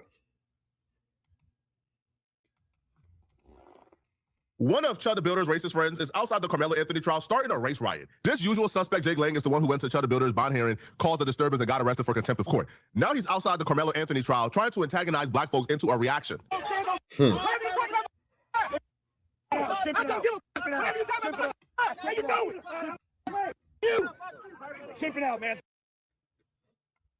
it's frustrating. No, I didn't edit this on my video or anything like that, but it's frustrating because I'm looking at this. There's people already is outside protesting probably the trial, this young man for various reasons. It's which is the right, you have the right to protest and all stuff. So this guy who wants to get content, that's just my humble opinion. Goes out there, puts on his little vest. What kind of vest he? I mean, then aggravates these people and then videotapes them reacting. Low impulse control. This is the reason why Austin Metcalf is dead, because this is a response. This is a response. Rest in peace to the lives of lost. Nobody. Man, They teach their young people to have. This is the mothers, the black mothers. Before we get this video started, if you want to learn how I made $142,000 from let's grind, let's make money together. In this community, community does not teach its people to respect personal boundaries. It does not teach people to talk with respect. And that's why Austin He's real good at this. Blah, blah, blah. Failures as black parents, teaching the youth to kill. What's she smiling in the back?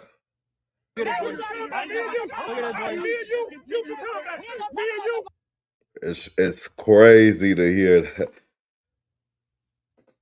Me and you mutual combat. Huh. What's this right here? Okay, with some business. Hey, what I'm saying here, this it's crazy. People are just like smiling about it because it's corny. But this is a real life. These real lives that's in the balance.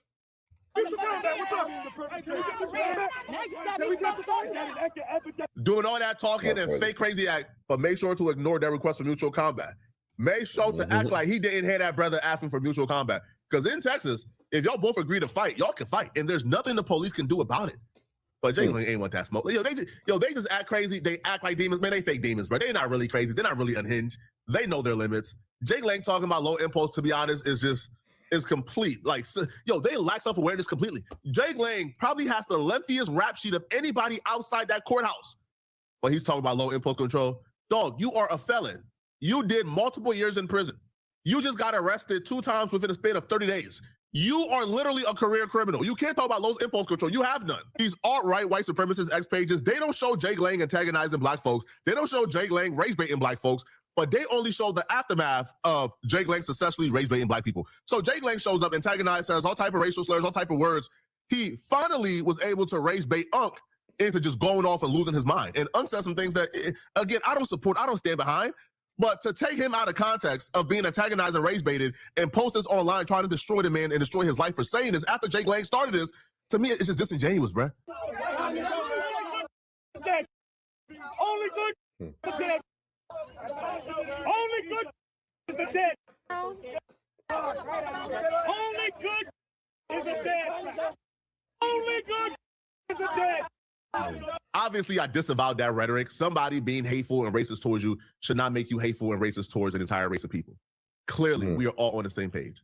But you guys have to admit, even if we all can disavow this and say, Unc was wrong for this, it's not okay, it's not cool to say something like that, right? Because all white folks ain't Jake Lang, and Jake Lang don't speak for all white people. But there's something very wrong with clipping somebody out of context and then using this as a representative for all black people. So look, this person says, let them go mainstream with their racism. It's time America see these degenerates for what they are, who they are, and what they stand for. Can we now stop pretending that the vast majority of black people aren't harboring hate for whites, Asians, and Latinos? Open your eyes, America. Why are the people who are online complaining about snowflake culture the biggest snowflakes? They want to be victims so bad. But here's what they're not understanding. It doesn't matter what year we're in. It doesn't matter how long you try. Mainstream society is not going to see racist people as victims. Sorry, it's never going to happen. They're not going to see an alt-right, far-right white extremist group and say, yeah, they're victims. No, right? It would never happen. You're wasting your time. But this Carmelo Anthony trial is divided among racial lines, bruh. Like, honestly, it's divided, bruh. Yo, when you go outside, you literally have black people over here, white folks over here, and it's like, and they are clashing, bruh. And their strategies are a lot different, too. And maybe somebody who's much smarter than me can break down in the comment section, like, the dynamics of how the black protesters are choosing to protest and how the white protesters are choosing to protest. But the black protesters are staying in groups, right? They're all kind of like concentrated in one place in one location and they're moving together. While the anti-Carmelo Anthony protesters, like, do have one or two, like, follow like the concentrated black group to protest or to like antagonize them, while you have the other ones that are standing on each corner as cars drive by to spread their propaganda. Somebody smarter than me could probably break down the social, like inner working, like, I don't know, like the dynamics to why that happened or how that may be like a microcosm of America. Y'all let me know, right? Come with your best think piece on why the black protesters are moving in concentrated groups while the white protesters are kind of following the black protesters, and then, like a large majority of them are separated on individual blocks and corners to spread their propaganda as other groups is coming through, right? Now, again, I particularly don't think this, like, pro-Carmelo or anti-Carmelo is divided across race lines, to be honest. I know black people who think Carmelo Anthony is guilty. I know white folks who think he's innocent, right? But the protest outside the courthouse is divided across racial lines, right? For some reason, or at least that's what people is trying to portray. He was not an aggressor. Carmelo was not an aggressor. He was minding his business when the boys came up to him. Read the crowd. Read the agree. Melo Anthony will walk free. We declare. Cyrus Carmelo and his Melo family. Anthony will walk free. We declare. We decree. Melo Anthony will walk free. We declare. We decree. Melo Anthony will walk free. We declare. We decree. Melo Anthony will walk free. We declare. We decree. Melo Anthony will walk free. We declare. We decree. Melo Anthony will walk free. This Carmelo Anthony trial happening days after the Cyrus Carmack Belton verdict. It's just a bad idea, man. Yo, race relations right now is at an all-time high. There's so much tension. Black folks just watch a 60-year-old Asian man who should have known better follow a 14-year-old black kid outside of his store who essentially didn't steal anything from his store. Yeah, this is wild too, man. This one is wild too. It's like, I mean, it's not. I'm not. Let me whatever. Follow him outside of his store, walk him, chase him down, and then shot him in the back. Went to trial and got found not guilty on a jury of no black people. Right? So when black folks see that, they tell you, okay, there's a two-tier justice system here. All right? Rules that apply to thee do not apply to we. All right? It's the rules that apply to some, like, again, other minority groups and some races do not apply to us. Dominant society has different rules. Other minority groups have different rules. We don't have that luxury. You could follow somebody down. You could stalk them. You could hunt them down, shoot them in the back, and say you fear for your life because you thought they had a gun. So when they see this Carmelo Anthony trial, they're like, hold on, bro, this trial ain't much different than, right, like the Cyrus Carmack Belton. If that Asian man can get off for shooting that 14-year-old in the back after stalking him, then Carmelo Anthony should get off, right? That's the mentality right now of a large percent of Black America. They're fed up. Now, I'll be real with y'all. My mind isn't made up in this Carmelo Anthony trial. I'm literally watching this trial as if I'm a juror trying to figure out what took place, trying to figure out if it's self-defense. Because before the trial started, the things that came out had me thinking, man, Carmelo, you did kind of bad, homie. You wilding out, son. Right? You did bad. But then day one of trial, after the opening statements, which we're about to review from the prosecutors and the defense, Carmelo Anthony's self-defense case is looking a tad bit stronger. So the prosecutors start off their opening statement overselling even the professionals and the analysts who were saying Carmelo Anthony is cooked last week.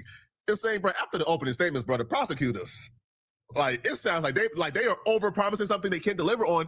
And once more details come out about why Carmelo Anthony was under the tent, why he was there, who was he talking to, things of that order, the series of events is looking more like self-defense, to be honest. Even the type of knife he had doesn't appear to be something you would unusually not have in your bag. Alternates, here's a portion of the prosecution's opening statement. They told this jury, we are all here because Carmelo Anthony decided to take a knife to a high school track meet and provoke another young man who he didn't know into touching him, holding an already open knife in his hand and plunging it into his heart.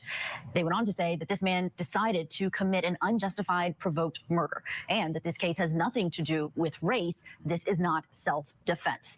Let's talk about the prosecution's beginning of their case in front of this jury. With us, we have our guest, former prosecutor Nicole DeBoer, criminal defense attorney Joanna Nieves, and criminal defense attorney Mario Gallucci. It's so good to have you all on. Mario, let me get your thoughts on this first. I've been hearing you talk about it all day with Ted, but when you hear this fact that the prosecution says they have, that the knife was open inside of the bag, how compelling is that to this case?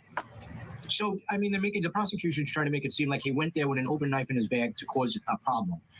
I don't see it that way. It's a pocket knife. We're not talking about a machete. We're not talking about a dagger. We're not talking about a switchblade. We're talking about, an ordinary pocket knife that's used on a daily basis to do whatever utility you need to be done.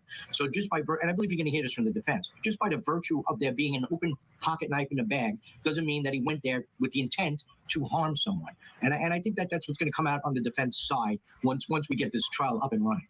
And Joanna, what do you think about the theory that the prosecution has that Carmelo Anthony's position all along was to get someone to do something so that he could kill them? Do you think that's effective? And is Carmelo Anthony going to have to take the stand to combat that? Hi, Julia. I definitely think there's a damage that happens when you kind of over-exaggerate and emphasize things that aren't necessarily going to be consistent with what the defense is going to put forward. Carmelo Anthony was a good student. He worked. He came from a good family. He's got a support system. He participated in athletics. And you want the jury to believe that he really came to school with the intention of, or a track meet with the intention of murdering somebody. I think that's a far stretch of the imagination. I don't think even Jake Lang, if you hooked him up to a lie detector test and forced him to tell the truth, I don't even think he would tell you that Carmelo Anthony woke up that day to go ahead and kill somebody. Like Carmelo Anthony didn't wake up that day and say, yo, I'm gonna put this knife in my bag so I could use it on somebody at the track meet. That's a far stretch. Now, unfortunately, in Texas, though, you don't have to prove premeditated murder. You only have to prove intent within the moment, right? And that's the difference between, let's say, Texas and other states. Other states, you got to prove this was planned. In Texas, you got to prove that when he pulled out that knife on Austin Metcalf, his intent was to murder Austin Metcalf, which I think even that is a hard stretch to prove, to be honest. Now, like during this trial, or like within like the opening statements, they was even able to prove, and they actually confessed to this in their opening statement, that Carmelo Anthony went under the tent, A, because it was raining heavy, and then 2, he had a friend under the tent. So he already had a friend he knew in the tent, so he went under the tent and was talking to his friend. Austin Metcalf came into the tent, wanting to be the dictator, right, like the grand leader of the tent, and decided he wanted to kick Carmelo Anthony out, which, like most people, you come under a tent, so somebody is talking to their homie, the homie belongs under the tent, y'all have that conversation, you don't come under the tent, hey, bro, you gotta leave the tent now. Like, what are you, like the, right, well like the all-knowing dictator of the tent and who belongs under the tent? Like, it's just a stupid kid argument that shouldn't have resulted in somebody dying. But the series of events doesn't make Carmelo Anthony look like a troublemaker. He comes under the tent because his homie is there, it's raining. You come under the tent, you see Carmelo Anthony talking to somebody, which is his homie, who you know who belongs under the tent. Right? Carmelo Anthony is in the tent talking to him. Even out of sheer respect for the person you do know that's under the tent talking to Carmelo Anthony, wouldn't you say, you know what, oh, that's his friend? All right, cool. Right, I'm gonna just leave him alone. But coming under the tent, like trying to bully this kid, trying to attack this kid, right, putting hands on this kid, trying to forcibly remove this kid, is right, instead of going and calling an administrator to come and handle the situation, is why we're in a situation right now. We're not in a situation because Carmelo Anthony woke up today trying to kill somebody. Austin Metcalf, the stabbing victim, and team were under their school tent at that track meet. That Carmelo Anthony went under Metcalf's team tent during bad weather. Metcalf asked Anthony to leave the tent, prompting a fight where Anthony stabbed Metcalf. Mario, I'm going to focus on one part of that actually has come up a lot online by our viewers. Early on, there was a question of why Carmelo would have been under the tent. And I know I mentioned on air even that it could have been because it was raining. And we found out today that both sides say it was raining really bad. And the school that Carmelo Anthony went to was not one that had a tent. Is that important? Is the reason that he was under that tent important when we had this issue of the prosecution saying he went there to provoke a murder? Look, Julia, I can't agree with you more. I mean, it's raining out. There's a tent. You seek shelter. I don't think that the fact that his school did not have a tent has anything to do with it. There was a tent. It was raining. He went there. And we just found out during the opening statements that he actually had a friend in the tent that he met and spoke to. So it's not like, there's no tent and he went there with the forethought to start a fight, provoke a fight, and stab somebody. If this was any other state outside of Texas, he would probably not be on trial for first-degree murder right now. Because you will have to prove premeditation. You'll have to prove he came to the track meet looking to murder Austin Metcalf, when obviously that's not the case. They didn't know each other. He went under the tent because it was raining, not to cause trouble. He went under the tent because his homie was there. Austin Metcalf came and an altercation took place. Now, him stabbing Austin Metcalf, I still can't get on board with. But do I think that this is just cold-blooded? This kid went to kill, like common sense will tell you that's not true at all. Now, we finally got an understanding of what the defense of Carmelo Anthony would be in their opening statement. And here's what they had to say. But we have Cody Thomas. He's there right now and will be giving us notes throughout the day. This is defense attorney Mike Howard saying self-defense is useless if you wait until it is too late to use it. In that moment, when Austin makes the first physical contact, he reacts in a split, he meaning Carmelo Anthony, reacts in a split second of fear and chaos. Well, why didn't he just walk away? There's an answer. After Carmelo defended himself, he ran. He didn't stab twice. He dropped the knife right by the tent on the bleachers. Instead of running to the exit, he goes onto the track and walks right up to a coach and stayed with this coach until that officer arrived. Let's bring back in our panel, see what they think about the defense side of things. So with us, trial attorney Mario Gallucci, former prosecutor Nicole DeBoard, and criminal defense attorney Joanna Nieves. Nicole, I'm going to start with you on this one because now we're getting more details, at least from the defense perspective, about what Carmelo Anthony did immediately after the stabbing. How important is that? I think it's very important, and I think that the prosecution is going to harp on the idea that, well, if you're fleeing, then that we can use that as evidence that you have a consciousness of guilt. What the defense is going to say is exactly what you heard in the opening arguments. He wasn't fleeing at all. He was running to safety. He was running to the safety of an adult. And Day one definitely went to Carmelo Anthony and his team. They did a brilliant job. Now, it gets even better for Carmelo Anthony. You know the narrative online. Man, Carmelo Anthony wasn't even supposed to be at the track meet. He wasn't even supposed to be at the tent. That narrative got actually... the on a reverse card. Carmelo Anthony team actually introduced something that I don't think anybody knew or expected. Carmelo Anthony and his attorney, they did an Uno reverse on this narrative. Now, the same people who said Carmelo Anthony is guilty because he wasn't supposed to be at the track meet and he wasn't supposed to be under somebody else's tent, I wonder if they will keep that same energy now. So Carmelo Anthony's attorney says, Carmelo Anthony was actually scheduled for long jump, right? He was actually scheduled to compete at the track meet. Now, let's go. Now, Austin Metcalf tells Carmelo, you can't be here, you need to leave. Now, Austin Metcalf makes the first physical contact in spite of the warning, touch me and find out. In that split second, Carmelo has a decision to make, how and when to act. So he reacts in a split second of fear and chaos. He immediately says, I was defending myself. Now, here's the thing. We finally got the official measurements. Carmelo Anthony was 5'6", 130 pounds. Austin Metcalf was 6'2", 215. We find out in court that not only did Carmelo Anthony belong there and was supposed to be there and was scheduled to perform, but Austin Metcalf and his brother apparently left the last track meet early to go fishing. The coach got mad at them, and they were not supposed to be at that track meet. I guess they still showed up to show the coach they're still committed to the team, but they were not even supposed to be at that track meet because they left the last one to go fishing, and the coach told them, right, not to come to this track meet. All right? Now, the exact words were, I did not need him here, or I did not need him there. That was the coach's exact word. I did not need him here. So if that's the case, if Austin Metcalf was not supposed to be there, Carmelo Anthony was supposed to be there, Carmelo Anthony was talking to a friend under the tent, how can Austin Metcalf come and tell Carmelo Anthony he needs to go when he was not even supposed to be there in the first place? Now, does that matter in the grand scheme of things in terms of murder? I mean, those are details that help, right? But the only details here that really matter is in the moment, did Austin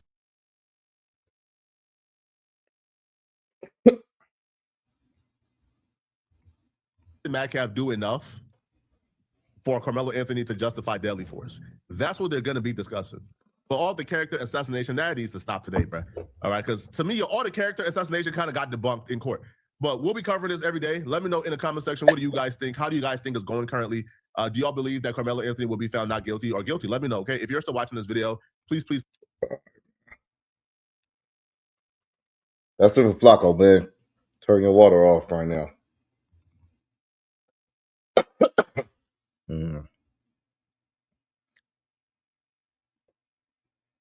Man, shout out to Aunt Hefe, man. He one of my favorite no, you know what? Just shout out to Aunt Hefe, you know what I'm saying? He going through something unfortunate right now. You got Alex, man.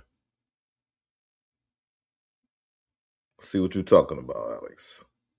Just reacting, man. I'm not.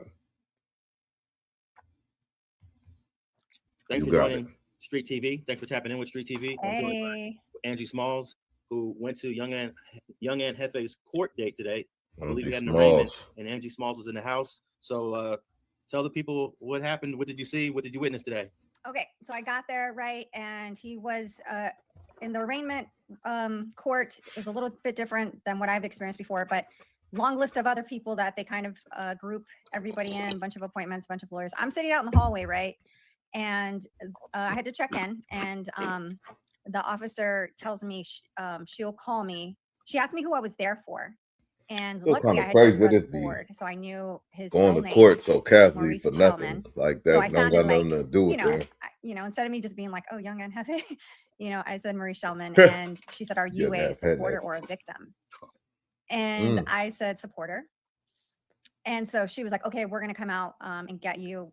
We'll say his name when you can come into the court." And I was like, "Okay, cool." So I'm sitting out there, and I see a guy walk up, right? And this guy, he's talking on the phone, and I hear him say, and I kind of figured real quick he was talking about Young Aunt Hefe. He was a friend of Young Aunt Hefe. And sorry, I had something in my tooth. I just ate lunch. And I'm hearing him on the phone, and he said that he knows the defense. I don't know if I'm going to put their business out there like that. This is just something I overheard, right? Wait, he wasn't talking to you?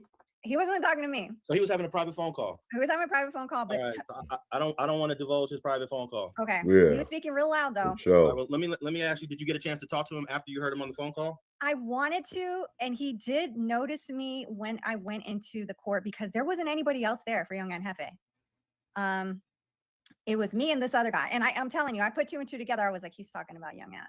All right. So I don't want to talk about that guy unless you met him. You could have went up to him and maybe he I'm was. going to tell you why I didn't, because I was going to introduce myself to him. I did say hi, and I was going to tell him why I was there. He saw me taking notes, so he started kind of like eyeing me, and then I'll tell you what happened after we left, because I didn't talk to him when we were sitting inside, because I'm paying attention to the judge. But when we left, I'll tell you what happened afterwards. So anyways, we go inside. He figures out, he starts eyeing me up, right? Because he's like, why is this girl taking notes? And I'm the only other person going inside the courtroom at the same time as him. And I was about to call Aunt Maurice. When I go inside, Johnny Gray and Young and Hefe are both inside of like the plexiglass area. So Johnny Gray, the judge referred to Johnny Gray as defendant number 1 and Aunt Hefe as defendant number 2. Johnny had a yellow jumpsuit on and young Aunt Hefe had a blue jumpsuit on. So maybe you know the significance of some of these small details. I don't really know, but that's what happened. So Johnny had his own lawyer. Young Aunt Hefe was there with a public defender. How were you able to determine that? Because I heard them say that. Okay. So young Aunt Hefe doesn't have a lawyer. He probably has a lawyer now. So, and I'll tell you why I think that. But at the time, so the judge, there is a very short arraignment. The judge asks what both of their pleas are. They both say not guilty. And then she says that they have the right to a speedy arraignment. Do they want to waive their speedy arraignment? Because I think Johnny's lawyer, someone wanted to push the date back more. And the judge kind of assumed, I feel like she kind of assumed that they both wanted to waive that right to a speedy arraignment and they wanted to get more time, but they both declined to waive. It's kind of confusing because they both were allowed to like waive their right for an arraignment, but they both declined to waive it, meaning they want this shit to move very fast. So they did not waive their right to a speedy hearing. And it looks like Aunt Hefe didn't know what to say. Johnny was like, no, I don't want to waive it. And Johnny was like, I have other charges that I need to address. I just want to go home. He was like, I want to get this done as soon as possible. And then when they asked young Aunt Hefe, and they were standing 10 feet apart, they were not by each other. So they weren't like looking to each other or like, what are you going to do? What are you going to do? They were both on the other sides of the plexiglass. I mean, they were on the same side, but they were separated. And so Johnny again had a lawyer, and the lawyer said he did not want to waive the right. And then they asked Maurice. So the guy that was sitting in front of me, he's looking at Aunt Hefe and he's like, do not waive it. Do not waive it. So Aunt Hefe is looking at him like, what do I do? Should I waive it and say I waive my right? And then it's going to prolong the process. Sometimes I got to interrupt. You're saying that Johnny had a lawyer, but young Aunt didn't? But you said you had a public defender though. He did. Okay, so the public defender would be Aunt's lawyer. Okay. So are you saying that the young Aunt and the other defender He's trying to say not paid lawyer to the judge, or the lawyer's doing the talking? They both were talking to the judge. The judge was asking them questions, but they both, so they're on this side of the plexiglass. The public defender is right in front of Aunt Hefe, kind of like looking at him, like asking if he had any questions. And then Johnny had his lawyer right in front of him. Okay. How when you said that they were standing 10 feet apart, were they separated by a barrier, or were they behind the same barrier where they could actually touch each other or reach each other? They were behind the same barrier, but they were very far from each other. Okay. They were separated. It didn't look like they wanted them like she deaf. being able to say anything to each other. And honestly, they didn't look like they were, I don't want to say, it didn't look like they wanted to talk to each other, in my opinion. They didn't look like they were there as homies, in my opinion. Okay.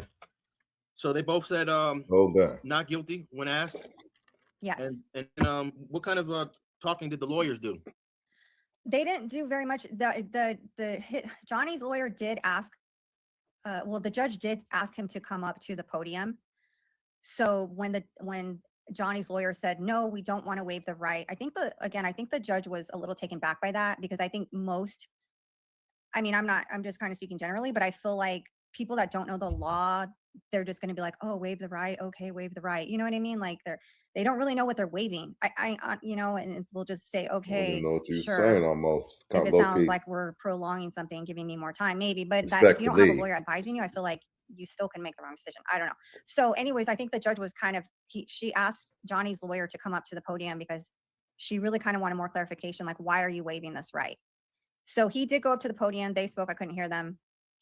And so they just said, and then that's the only time that Johnny spoke is when he said, I want to get this thing going. He was like, I have other charges I'm trying to address and I want to go home. So it sounds like they both think that, they have chances. Obviously, they're innocent to proving guilty. So they both think that they have a chance to get out of there is what it sounds like. So when the judge was communicating with Johnny's lawyer and the lawyer went up to where the judge was at, did Johnny and the lawyer both go up to where the judge was at together? No. The guys are behind the plexiglass. The lawyers are standing in front of them on the other side of the plexiglass. I wonder if Johnny's lawyer went up to the judge and had a conversation that you couldn't hear. Yeah. Okay. So how did they look? What was their? Man, shout out Alex Lonzo. He be covering in depth. I wonder if they what's my question, man? I wonder if Alex sent her to go there, sent Angie Smalls, or did she just go and she tapped in when her, she was like, oh yeah, call me. We gonna get online. I don't know. Wonder how this came about. Demeanor like. And Heavy, he was sitting down when I first walked in, and then he stood up. He didn't look scared. He looked kind of normal. He kind of looked like just Sinatra. like, I know. Maybe it's because he saw his friend there. Poor Angie. And he didn't look too worried, in my opinion. Like, again, there was no one there supporting other than that guy that I saw, that I noticed. I thought there would have been, like, maybe I would have ran into Trap Lore or somebody from No Jumper. I thought I heard Lush down the hall for a second. I thought somebody would have showed up today, and no one did. So he seemed, again, I don't know him. I've never met him in person, but he seemed like he was just doing the formality. He showed up. I don't know if he noticed me because, again, I kind of stood out because when they called the person, the defendant, that's when you're allowed in the courtroom. So they see, oh, you're like, he's like, why is this girl coming in for me? I don't know if he was wondering that, but I came in when they brought him out. But isn't that court pretty crowded with other people in other cases? Yeah, but they were very like sequenced, like they told me wait outside until we call out your case. Okay. So the court was it wasn't packed. Like when I went to the David trial, it was freaking people. It was like packed rows. It wasn't like that. It was like empty rows everywhere. It was like 8 empty rows. And it was the lawyers up there. So the guy that was sitting in front of me, he was trying to talk to Aunt Hefe's public defender. And then the police security told him he could not. She was like, you cannot interfere with their discussion. Like, who are you? He was like, well, I don't know who he is, if he's a family member or what, but she was like, you can't interfere with their discussion. You can't advise right now. She was like, you could wait and talk to him when they're done. So she didn't let him go up. He like wanted to go talk to his defender. But the security guard stopped him. So he sat back down. And again, he's sitting right in front of me and I'm right behind him. And he turns back, he looks at me and I'm all hi.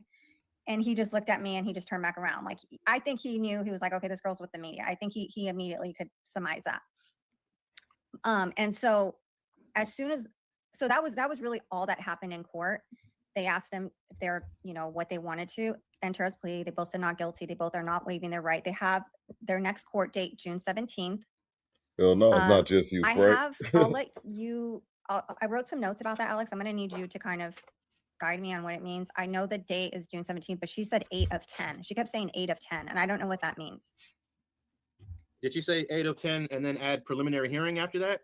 I'll go through my notes and remember, because I told you I got more notes. Okay. The audio. Ask you this, is 8 of 10 preliminary hearing. Yes or no? June 17th going to be in that same courtroom, or they're going to move it out? No, Be it's in the same courtroom. Alex mad. And I do have the department. Which? Oh, that's you were in Department 30, right? Yeah, but it's not in the same department the next time. All right. Any last last words before we wrap this up? Yeah. So when I left, I followed that guy out, right? Because I wanted to introduce myself and let him know I was there in Alex support told hear all that. of Young Ant, and everybody's innocent until. I'll tell you right now, Alex is not trying to hear what you heard on the private. Like I was listening on the sneak tip type. Proven guilty, and I wanted to let him know that, right? But he immediately went up to, I think there was a lawyer. I don't know if he was intentionally introducing himself. The lawyer was like, "Hey, I'm a lawyer," or they already planned to meet. So he immediately linked up with a lawyer in the hallway, and I followed them. And I just didn't feel right interrupting them. But he noticed I was following them, and he was looking at me like, "Who the fuck are you? Like, why do you keep following me?"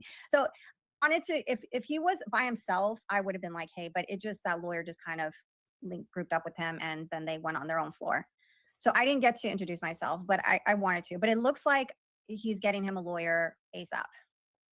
Okay. Well, thank you very much for tapping in with the Young Ant Hefe trial, perhaps. Yeah, you're welcome. And Sorry. hopefully on June 17th, they'll set a date for the preliminary hearing. And maybe if you're not too busy, you can stop by and see what happens on June 17th. Hey, I'll be there for Street TV. Yeah, I think I'll pull up too. Okay, dope. All right. Well, thank you very much, Angie. Have a good one. You're welcome. So maybe Bye, they guys. just linked So in. and Hefe, Hey man, shout out this dude right here, man. We gonna rock to his video right here, man. Shout out to this young man right here, man. Gangland Neem, you know what I'm saying? Let me get my my little minimal sound effects, man. You know what I'm saying? Shout out to my dog right here, you know what I'm saying? Gangland Neem and you know what I'm saying? This motherfucker be dropping, you know what I'm saying? He be in there every day, fam, putting in content. And it just don't be on this no jumper, bro. It be on all kind of stuff. And it's entertaining, bro. Hit the Instagram, hit the Cash App, hit the like, subscribe, content. Go find his channel. Go on Twitch if you on there, man. Gangland Neem, man. And of course, you know, shout out Drea the Virgo.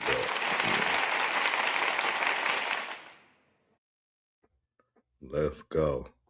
See what it's all linked in. Oh boy, and Hefe.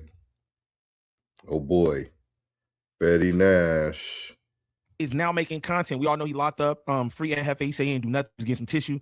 Straight like that. If that's what he say, that's what it is. You know what I'm saying? Shout out Gangland Neem, you don't know him. Another thing is, and Hefe already making content from the cell. Get it. So and Hefe is now making content. We all know he locked up. Free and Hefe. He say he ain't do nothing. He was getting some tissue. Straight like that. If that's what he say, that's what it is. You know what I'm saying? He's locked up right now. We heard many different stories about what's going on. He called in a no jumper briefly, vaguely, said what was going on, but we heard all kind of stuff. One crazy story that I did hear was that and Hefe had something to do with baby Yui's murder, which anybody who know that's just like some of the craziest stuff. Now this story came from. No, I don't be liking to cover like, you know, unalivings and all this depression, you know what I'm saying? But it's, you know, it's Friday, let's run it. Nah, not like that though. But Seti Nash. I didn't look too much into it because when I heard what I heard, I was just like, oh, I know that's Monk, so I didn't think anything of it. But and Hefe has something to say about it. He didn't like it, and we gonna get into that. Some go to his channel, man. Every episode. What's the righteous word? It's your boy Gangland Neem, aka Neiman. I before the E. Man. I think my guy does it. He does it every single time he does an episode. You know what I'm saying? That's not just pre-recorded. Golly, I don't know. Y'all remember that. And we back with another video. New video. Shout out all my good subs, baby. Appreciate y'all. You know it. I know it has to be frustrating for Aunt Hefe being down like this and then people making all kind of stories, same with Brick, but you know, I think Aunt Hefe do know that's the nature of the business, but I thought this one story was crazy. I don't know where Seti Nash got that from. I don't know, bro. You know what I mean? But I thought that was wild. But content is content to some people. So that's how it go. Hefe has something to say about that. Now, if this is your first time to the channel, like and describe off the back. Off the back, don't troll me if this is your first time to the channel. Shame on you. Shame on you. But we're going to get into these comments from Hefe. Shout out Hefe. He sound like he in good spirits. You feel me? He creating from the cell or whatever. But yeah, let's get into this. I'll say that about Hefe, man. He do sound like he in good spirits, like he sound like he missed a step, and that's a good, big, powerful thing. And anything you go through, man, like for real, like seriously, like anything you go through, you got to stay strong, because when you start defeating yourself, you know, one, that's not good, but two, is gone. The energy is just going to carry with you.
Macaroni dinosaurs.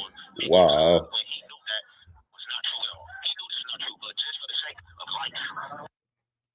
Yeah, this is what I'm gonna say. I don't quite understand that either. Again, I don't know what people got going on. Seti Nash been in this far longer than me, reporting on things, doing shit far longer than me. But when I saw that, I was just like, damn, you know what I mean? I don't know. I just thought that was crazy because I'm like, damn, we gonna and by the way, you know what I'm saying? R.I.P. Bari too. You know what I mean? R.I.P. Bari. But I'm just like, why would we try to tie that to that? Like, I don't know if he was doing some clickbait. I don't know. You know what I mean? Because I know I heard him say that. I don't know the full. I was just like, why would he even say that? And I don't know who's saying that. Who's saying that? Some shit just be kind of crazy to me. You know what I mean? And you supposed to be from the section too, and it's just like, damn, doggy, like, what was that about? It just like, I don't know. Like I said, Seti Nash been doing this shit for a cold minute. I feel like Seti Nash channel do pretty good. I think he got like 300,000 subscribers. He got like 4 channels or something like that. Like, damn, bro, we need like content or clips like that. You know what I'm saying? Not only like putting that on Ant or you know what I mean, putting him in that story, but even just bringing that back up. You know what I mean? For everyone, I just thought like, damn, that's like, I don't know. I just didn't understand that. But you know, let's continue.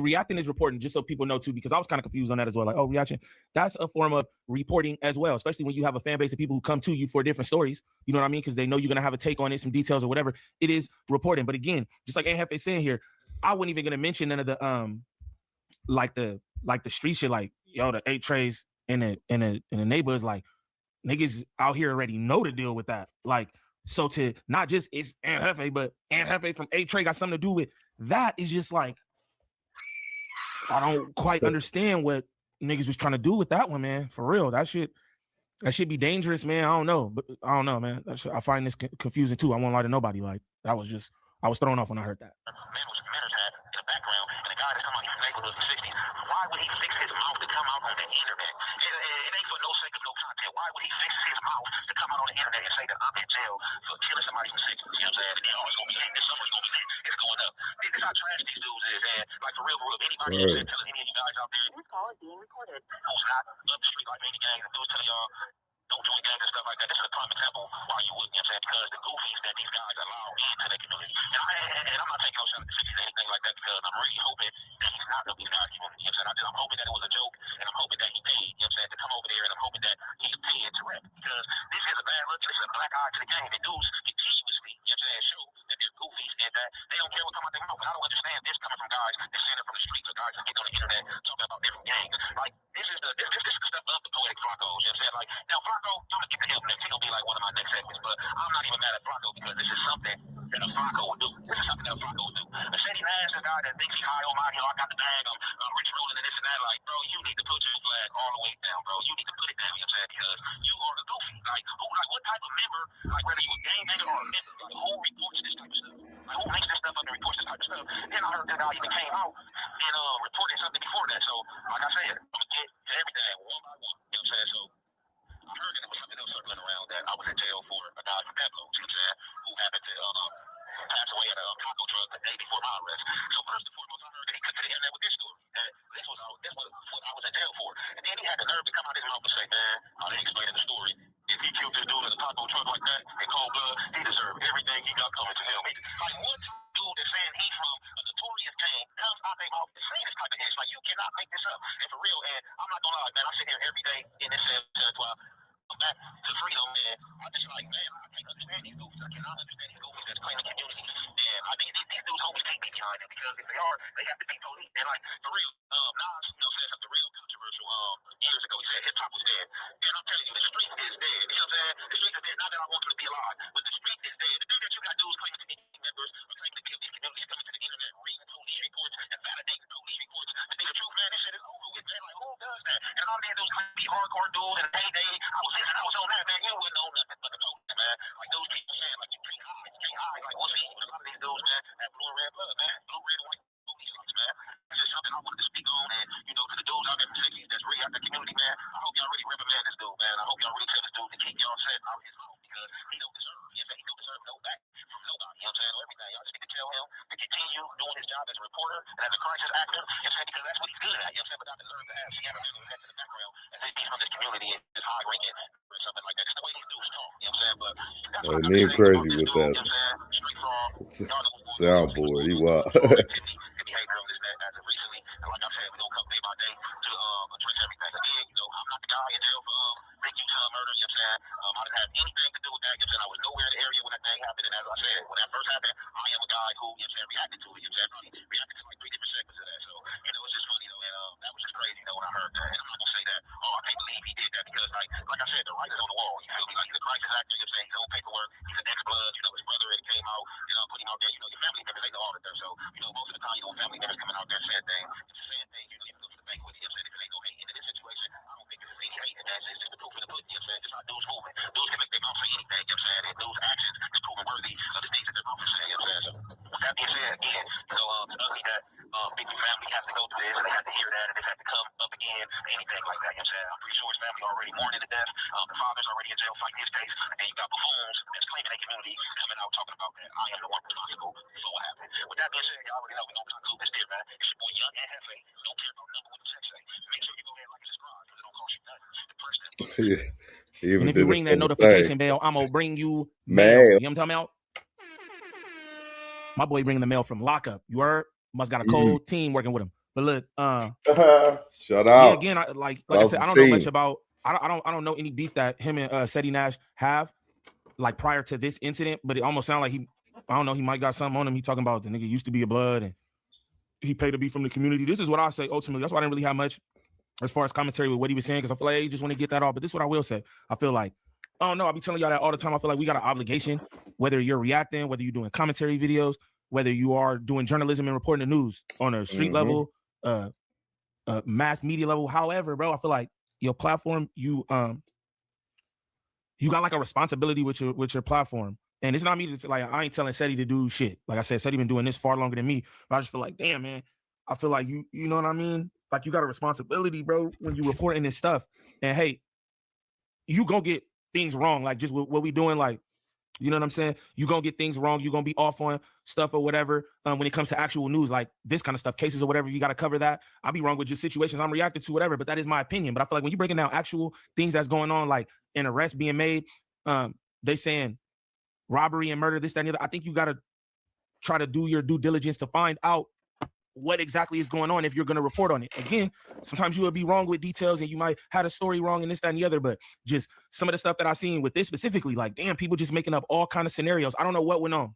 I don't know nothing behind the scenes or anything like that. And Hefe called it a no jumper. He said, I don't got nothing to do with nothing. He sound unbothered.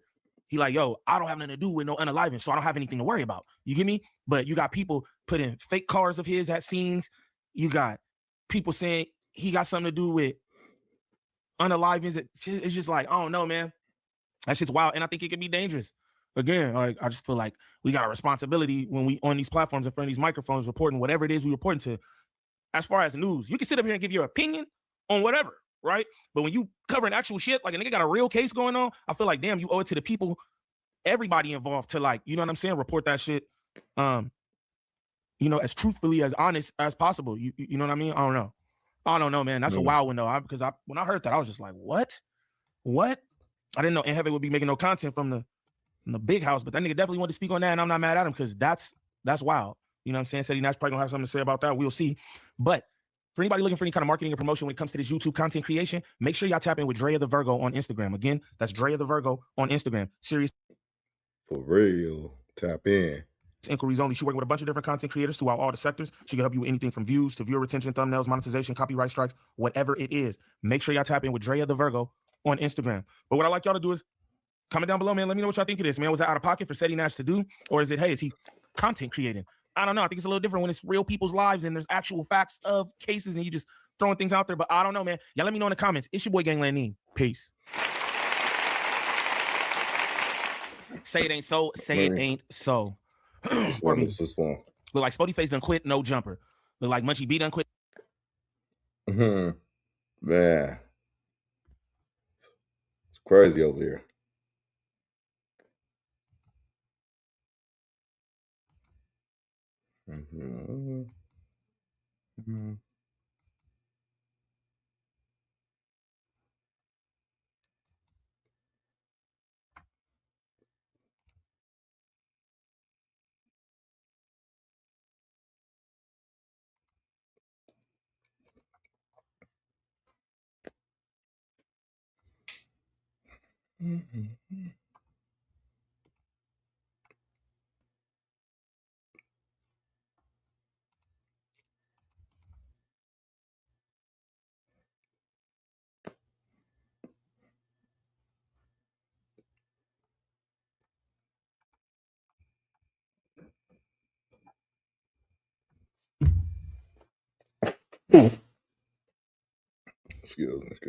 Excuse me, y'all.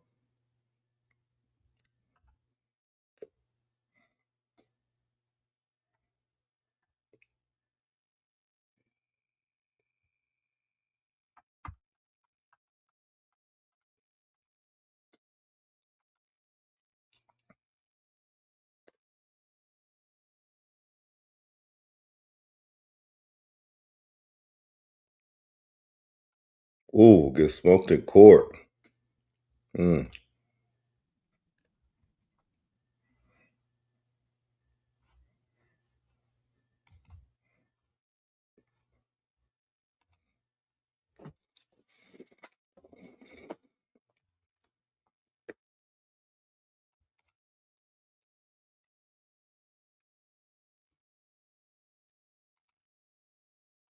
Why did I even open it?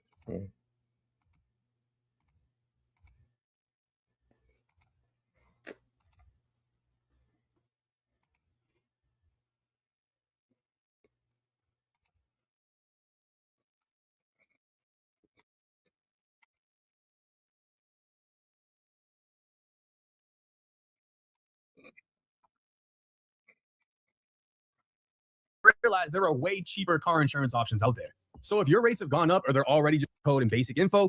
Holiday is accused of multiple criminal charges in Montgomery and Davidson counties, including attempted murder. Free. Well, the online streamer known as Chud The Builder is back in court today. Built and Holiday is accused of multiple criminal charges in Montgomery and Davidson counties, including attempted murder. This morning, he skipped his appearance in Davidson County General Sessions Court. However, he did show up for his bond hearing in Montgomery County this afternoon. The judge decided to keep his bond at $1 million, which must be paid out by at least 10 different bond companies. Well, his case has been sent over to the grand jury.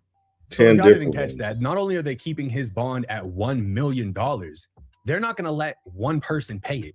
It has to come from 10 different people because they put a cap on the amount each individual person can pay. So you got a content creator offering to throw up some money. You have a gambling site owner willing to throw up some money. But the judge is like, nah, we're going to add more stipulations on this. You're going to need 10 different people to put all of this money together just to get you out. We're going to file a motion this afternoon to set that aside. We're going to file a motion. I'm going to file a motion to dismiss the case. And I'm going to ask that the court look at the video and see what I've seen. So we'll see what happens there. I understand that Mr. Etherly has caused members of the community to be offended. I understand that. But that's not a factor in raising bail. That's not a justification to hold him for effectively without bail. We have sources here today. And I have, not in addition to the Give, Send, Go money that's been raised, there's a gentleman back here named Alex Rosen who makes a lot of money online doing a pretty noble thing. He has this show or podcast or whatever you call it these days called Poaching Predators, I think. Man, he was the dude that was doing this stuff with Gideon, man. And man. Predator poachers.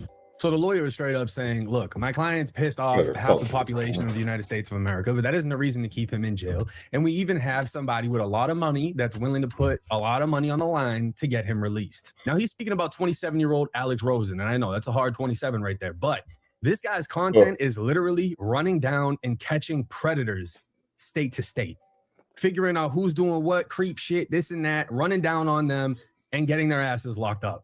And to be honest with you, I support that. I love that. I don't really give a fuck what his personal beliefs are. What he's doing is a service to the community, and he's saving kids. Now, he is a self-proclaimed First Amendment activist, I think. I'll let him further explain who he is in the video because he's going to come up and actually speak in the courtroom. But his job is literally running down and catching predators. Now, if he aligns himself with Chud the Builder, that doesn't take away from what he does for the community. And he makes about 6 figures a month. And from what my discussions with Mr. Rosen,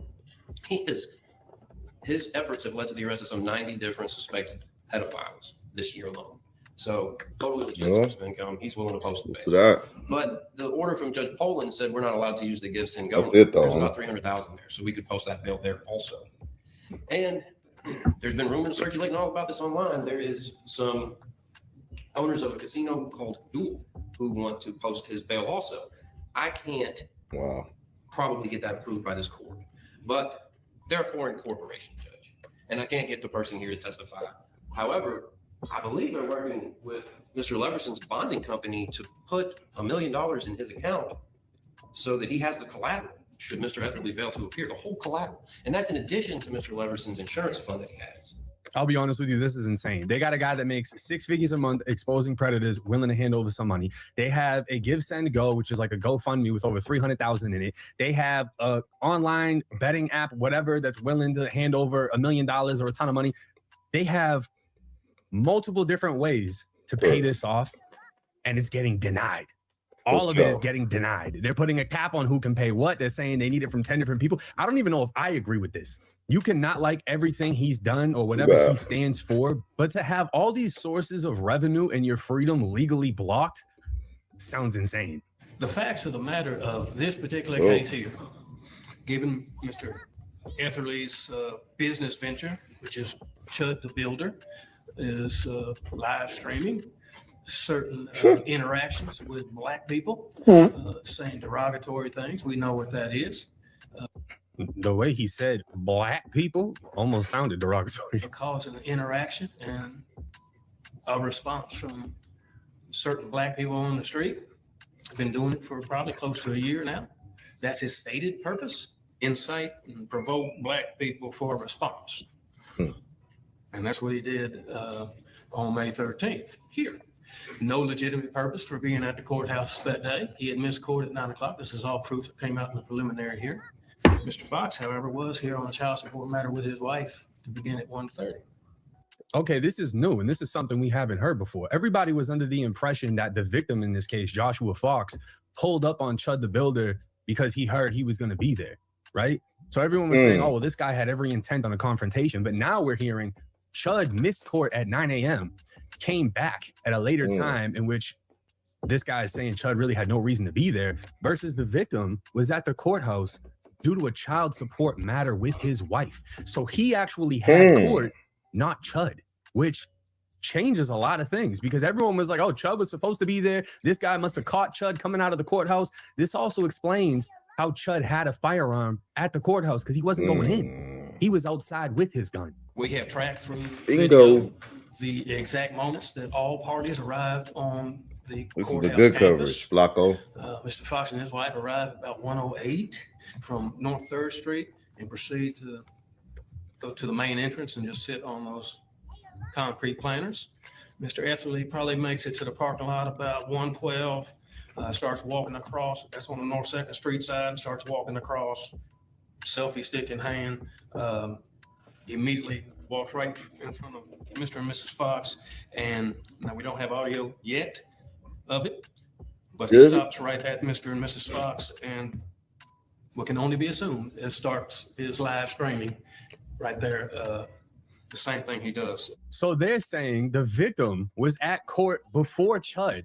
Chud shows up after with his selfie stick, walks up, and they don't know what said. They don't have the audio at this time, but they are assuming Chud did what he normally does. Again, a lot of the Chud defenders were saying, oh, he wasn't even streaming. He was there for court, da-da-da. That whole argument now is thrown out. Chud showed up when he didn't have court with his selfie stick to stream and immediately walked up to the victim, initiating this whole interaction. Black people, he can see. That happens for maybe a minute right there. Mr. Etherly walks away. Selfie stick in his right hand. He's still looking back at Mr. Fox over here. Mr. Fox is looking at him. Mr. Fox does get up and approach Mr. Etherly. Mr. Etherly switches his selfie stick to the left hand. He puts his right hand in his suit pocket. This is prior to any physical interaction. Mr. Fox walks away from him. He comes back. Mr. Etherly is trying to reach something out of his pocket. Just common sense says it's the firearm because he has the selfie stick in his left hand. And then Mr. Fox strikes him as the gun comes out. 7 shots are fired within seconds.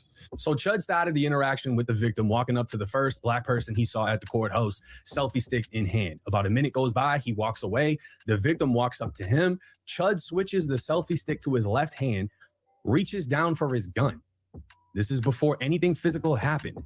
As he's struggling to pull the gun, the victim swings at him, and then 7 shots go off in a matter of seconds. 5 of them, I believe, struck Mr. Fox as they went to the ground fighting. That is the case. He has posted things on X, made other videos on X on what his intent is. For instance, on May 4th of this year on X, he posted, "Keep encouraging your fellow blacks to assault me. When you see a chimp with their brains blown out on the timeline, just know y'all did this to your own people." Damn. I ain't gonna lie, that's a crazy thing to be said in a courtroom. Like I can't even think that Chud sitting there like, yeah, that was a good post. Like, no, that was horrible. May 7, 2016, this is 6 days before this event. Chud the Builder posts on X, "I will defend my life with lethal force. Do not approach me with intent to threaten bodily harm." And then he posts another response to himself. "Series finale is dead chimp on the pavement and you monkeys riding when I walk free. Stay tuned." Did y'all notice how the judge heard that and looked down like he's writing a note? This does not seem to be going in Chud's favor whatsoever. I mean, hearing things like that being said in court and then knowing that you walked up to somebody first, you really had no reason to be there. I mean, you have every right to be there, but you didn't have a purpose in being there, right? There's no reason Chud can't go to a public courthouse. It's public. Let's get that straight. He doesn't necessarily need a reason to be there, but the purpose of him being there was, again, to stream and do what he normally does. He walks up to the victim, which is apparently the first black person he saw, initiates the interaction, and then what follows. That's just one that shows his motive and intent on what his business model is. Does it rise to provocation when he then takes to the street and interacts with black people to get a response? Could very easily be provocation, which negates any self-defense, or the proportionality of the force used by Mr. Etherly to a punch in the face. He uses deadly force. Mr. Etherly has to reasonably believe of imminent danger of death or serious bodily injury in that confrontation with Mr. Fox. Now, again, he's using Chud's online presence, how he purposely goes out looking for reactions, as provoking. And when you provoke someone, your self-defense claim is out the window. But then he's also breaking down, look, Chud got punched in the face. We're not denying that. But he responded with 7 shots from a firearm. That's deadly force. And to use deadly force, you have to believe your life is about to end or you're about to be seriously injured. And a punch to the face doesn't qualify as 7 shots in return. Now, these posts weren't done in a vacuum. These posts were part of back and forths between Mr. Etherly and several other folks, many of which were making threatening remarks to him. So saying he can defend his life with, or that I'll defend my life with lethal force is the right of every American. Everybody in this country has the right to do that. Everybody in the world ought to have the right to do that. And with that, I agree. If you're sending death threats and he's like, look, I'll defend my life with lethal force. Yeah, I agree. 100%. I'm sure just from the online messages I get, I already know the shit that he gets is probably 100 times worse. You know what I mean? Like, I'm exposing people like rappers and whatever. I still get crazy messages. So no, I don't think he's wrong with that. That's a right that he has. But did he exercise it at the right time? Was his life actually in jeopardy by being punched in the face? And then the whole thing about saying a damn chimp, like, now you crossing a line. While offensive, was also done in response to threats to him. I believe the post he was responding to was something about the other season finales. Mr. Etherly, gunshot wound to the head or something to that effect. So he just gave back what he was getting, essentially. Now, he's been streaming for about 6 months, Judge. Now, I understand he's a white man saying racially bad things that upset folks. I get that. But he still has his First Amendment. And regardless of whether it's offensive by the general population, he has to be allowed to speak when he wants to speak, unless it breaks the law.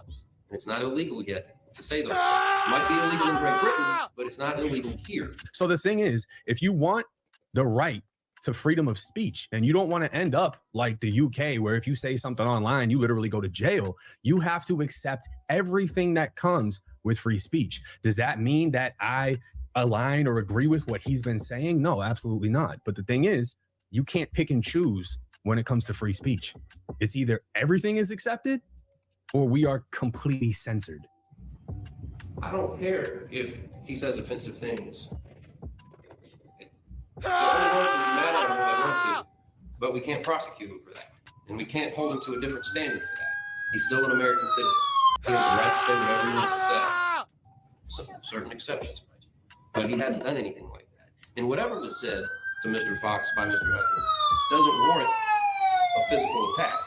Mr. Fox had no legal justification for striking Mr. Etherly, and he struck him in the back of the head. And if we are able to get the proof from, wherever on the internet, we're hoping we can get it from, we're still early in the game, but I believe the proof is going to show that Mr. Etherly didn't say anything racially charged until Mr. Fox started threatening to kill him. Now that's a game changer right there. The prosecutor said Chud was hit in the face. The defense is saying he got hit from behind. And he didn't say anything racially charged until the victim in this case was threatening to kill him. Now, if you're threatening to kill somebody and then you swing on them and they pop you, I'm leaning more towards self-defense. To be honest with you, you're threatening to kill me and then you hit me from behind. I don't even know what I've been hit with at that point. I don't know if you hit me with a weapon or not. But that also doesn't align with what the prosecutor was saying. The prosecutor said he switched the go stick over to here and then drew the gun, So it's like, we're really going to need the video because obviously there's going to be 2 different perspectives and the truth is going to lie in the middle of the situation. But saying words doesn't justify hands getting put on, belt to ass. How many videos can we find of people walking up to cops, provoking cops, saying fuck you to a cop, and then that cop puts hands, feet, boots, mace, and tasers on them? You know what I'm saying? So it's like, does the law only apply to the law? Because if you walk up to a cop and you say, fuck you, this and that, da da da, there's videos of people getting beat into the fucking ground and arrested for that. I'm a big believer. So this judge's mic is ass. I don't know what the fuck they have him talking into, but basically he keeps Chud's bond at $1 million, and then he even puts a GPS and a curfew if he is to be released. We have a group we catch online child predators across the country called Predator Poachers, and I'm from Houston, Texas, but we've been to all 50 states. We've helped get arrests pretty close to here, like in Rutherford County and Cheatham County, I think is how you say. So we've been literally all over the place. And yeah, so I've been doing this for 7 years since I was 19 years old. I'm 26 years old now, and I employ 20 people. That's a rough 26. But 26? Hey, $500,000 in the account, started when you were 19, not college educated, and literally found your own lane in life, creating content that's positively affecting the community. Shout out to you, bro.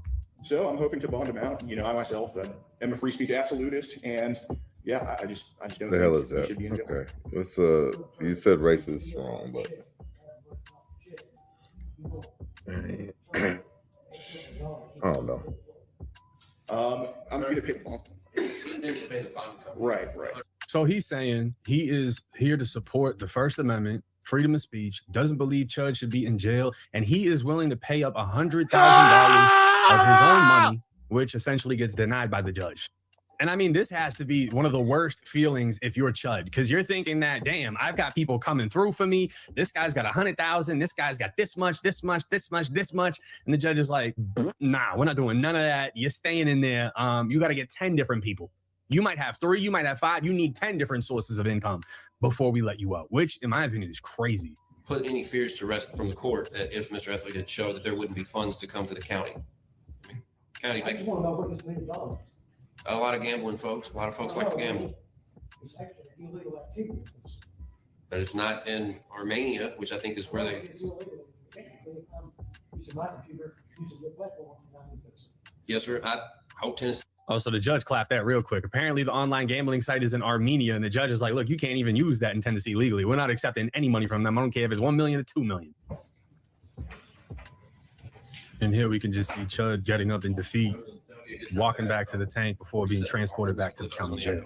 So I call that getting smoked in court, because he thought he had the defense down. He thought he had the funds. People are coming up with money, offering money in support of freedom of speech, regardless of whether it's hateful rhetoric or antagonizing, whatever. People are supporting the First Amendment. They're willing to throw money, and it basically all gets denied. The prosecutors are saying one thing, look, this is how it happened. Chud had no reason to be there. He walked up to the victim first and started this. The defense is saying our client got struck from behind. We don't have the video. Hopefully we can get the video. This is all over the place, but it's not looking good for Chud. They're completely blocking out his way of funding his defense. His lawyer does not have the videos backing his claims. And they've completely destroyed the whole theory that Chud was there for court when this guy went out of his way to track and find and confront him. Come to find out, the victim had child support court. Chud approached him and popped this whole thing off. Let me know y'all's thoughts and comments in the comments section. It's 1090 Jake. I'm rocking with y'all. Y'all rocking with me. Till next time.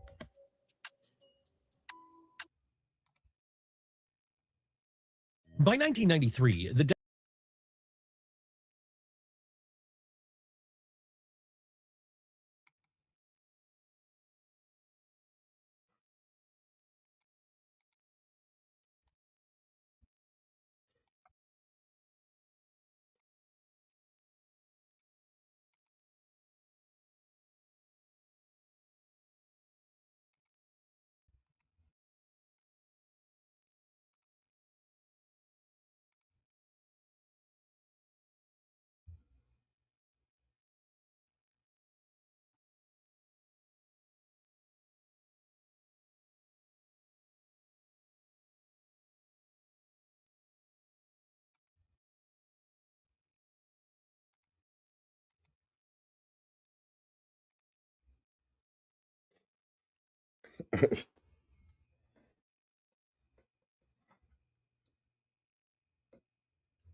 Him, my dude, my fellow Gemini, man.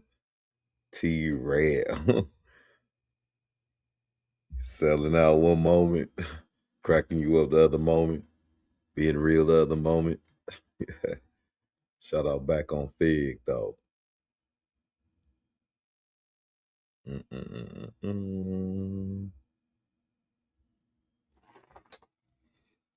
me see if he's going to put Flacco in his place. It's going to be funny, I know.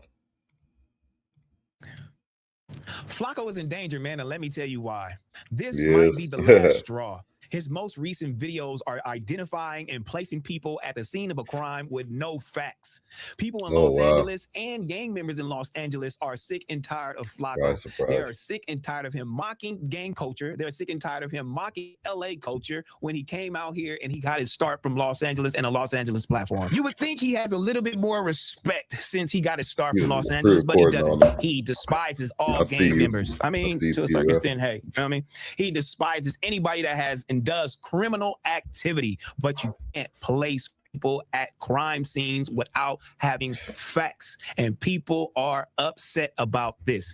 They are already upset about the Draco thing. Now that Jefe is in jail and he placed Jefe at a crime scene that's just like non-existent, people are upset and they're going crazy about it. But he doesn't care. He stays mocking LA gang culture like this. Let me tell you how slow LA Crip Mac is a dumb who grew up in the suburbs of Chino Hills and had IEP classes. He moved to LA and now he a tiny little general and got LA calling him OG. Yo. That was actually funny and sad at the same time. We have to do better as a community, or it's going to be a lot more people disrespecting us and clowning us and thinking we out here just some foolery, because that's ridiculous. Okay, but that doesn't give Flacco an excuse to do anything that he's doing now. And I know, you feel me? But this ain't Flacco first rodeo. Flacco been doing this since he came to No Jumper. Since he landed in Los Angeles, he's been wreaking havoc across the city. Wow. I'm talking about everybody want to come up to him, get him, strangle him, do everything they needed to do, man. In the first trying to fit in so bad, though. And he wiggled his way in, though, man.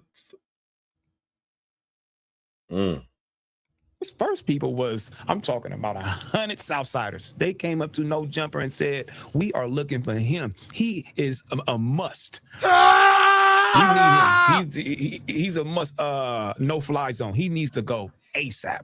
And they wasn't playing, you feel me? And do you know Flacco defense? He wanted to stay and do the content, but he was like, this ain't content. This ain't content.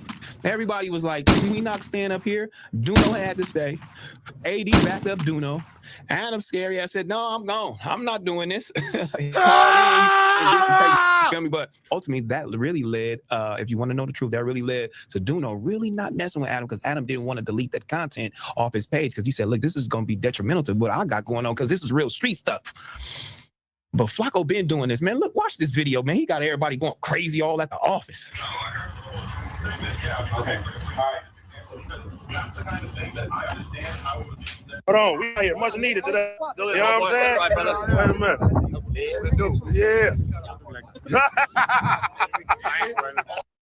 100 Southsiders come up to the building. I don't know if I would have did that, but hey, that's what Flacco want to do, man. He's been set out on a mission to make sure he is ruffling feathers in these YouTube streets, and that's what he's been doing since day one. Some say it's just getting worse. Some say it's getting better, and his content's getting better. But look, man, content is content, but sometimes you can go overboard. But it's been one person that has got up on Flacco, man. It's been one person that got up on him.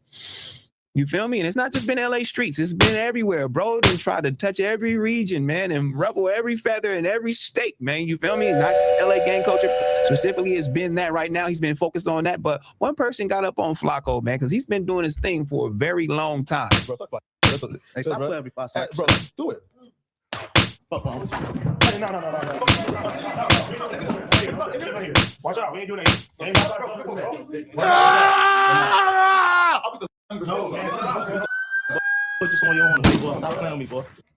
Watch out, man. Shout out to my boy AD, man. That's all I'm trying to tell you, bro. Gonna be there for you no matter what. He gonna take up for you, gonna protect you, gonna make sure he in the middle of people that he loves, his homies. Real deal people. That's why I mess with AD. I never turn my back on bro because he's always been there, man, as a friend.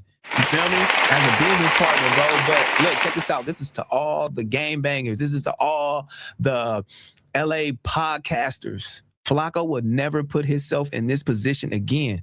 So how do you guys have him stop speaking on LA politics? I have no idea. Why do you guys put him in these predicaments where you feel like he has to answer to y'all? I have no idea. But Flacco, they want to holler, and they're not going to stop until they holler at you. They are angry, and they feel like you gotta pull up. You got to tap in, pull up. You either going to do that or you going to run these fades. That's all I'm trying to tell you. Listen to this man. You're not from South Central. Stop jumping on here like you in the hood living with us or at the spot and just saying you got to call it, check in like everybody else. You ain't special when you just come from out of town and get to speaking about business. That get it knocked out quick. That get it knocked out quick. Right. For sure. For sure. I'm going to suck you off your back. You got to check it. I know someone say, hey, man, why you mess with Flacco? Shut up. Why you even talking to him? Well, you know, I done built a relationship with Flacco over the years. Y'all don't know Flacco outside the content, and I do, man. Flacco's a good guy, you know what I mean? But Flacco also does what he wants to do, as men should. And as a friend, I can give him advice. I can tell him, hey, you shouldn't do that. Hey, you should do this. And hey, these are consequences behind this. And hey, if you're willing to do it, who cares, man? That's on him. He's willing to do whatever he wants to do for the content. I mean, you know, and hey, and he's built up more relationships over the years after going ahead and, you know, setting LA on fire here and there with his content, man, you know. And one of those relationships is Whack 100. Whack 100 even got into it with Flacco before. I mean, pressed up on him, got up on him, you know what I'm saying? Point his finger all at him and doing all the whole little I don't know when they start getting lovey-dovey with each other and start texting and sending each other content and going back and forth with each other, and, you know, Whack using Flacco, because that's what I feel like he's doing. He be using you a little bit because, you know, you do know how to articulate yourself real good and break down the story. But yeah, he's built a relationship with Whack. But this is him and Whack, like, you know, getting into it. But I think this was the start of a good relationship. And it's better me deal with it because you know all this. Yeah, I'm already coming on some whole other type. Yeah, you got my wife is dead about this. You really believe in that because they religion, bro? Yeah, of course. Yeah. Look, we gonna holler about this in a minute. You understand what I'm saying? Yeah, right. Like, come on, I'm gonna do that. Nephew, I ain't none of that. If you get that mad about insane, doing that. If you get that mad about, I can do what I want to do. If you get that mad about insane, if I don't move before you move, I can be a different problem. So that's it. Of course. I'm saying, see, you gonna keep playing on our show doing that. I need to, but just go to the Adam Wax. Listen, I've been told you. No, I'm just telling you what happened. I've been trying to call you for 2 days so we can talk about this one. But you don't answer your phone. We talk right now, though. Oh my God, man, that's my boy Whack doing what he do best, bruh.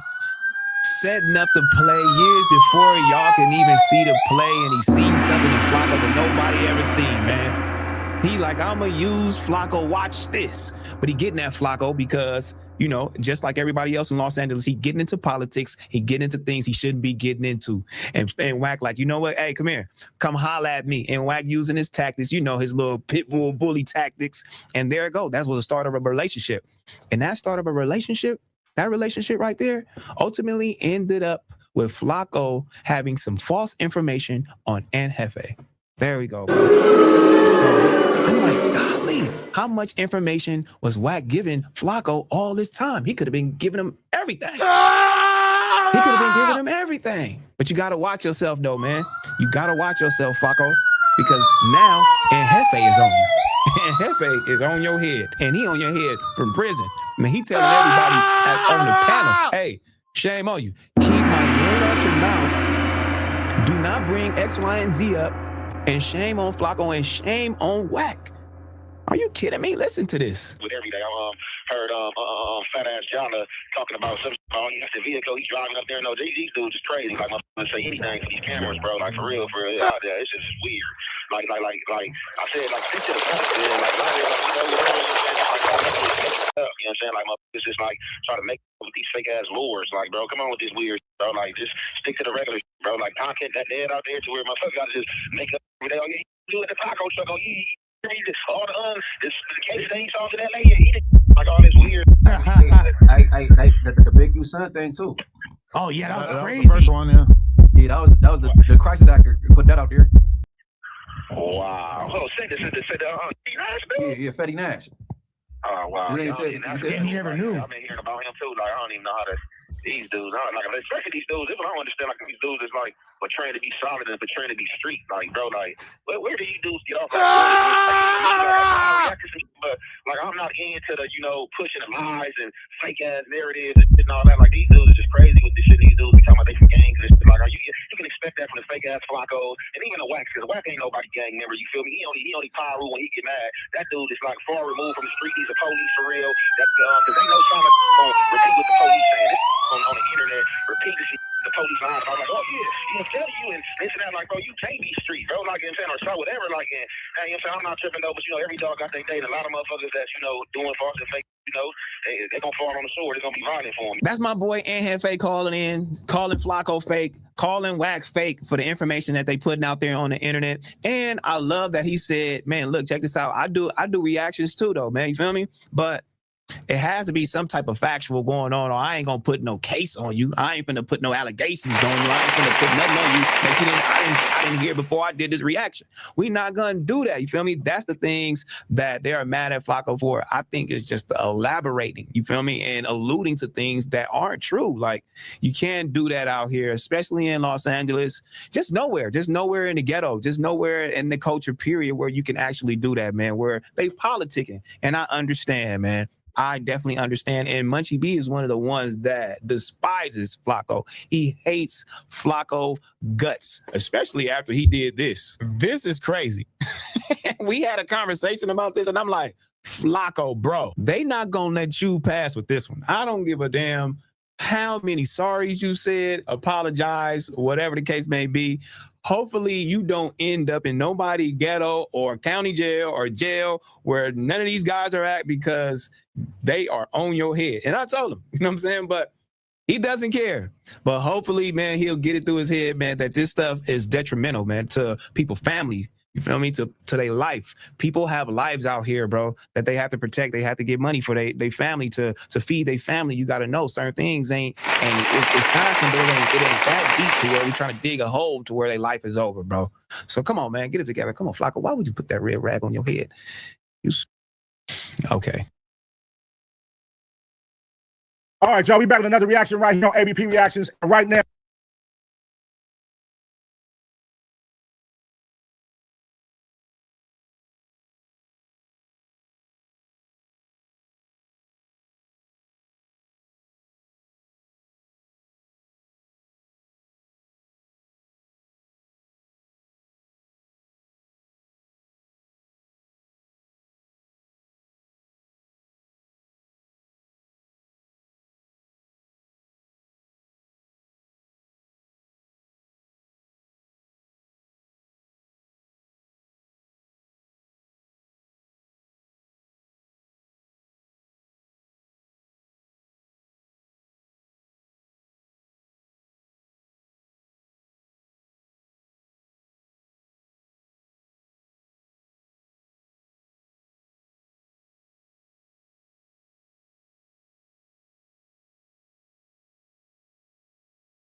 Gangland, gangland, gangland.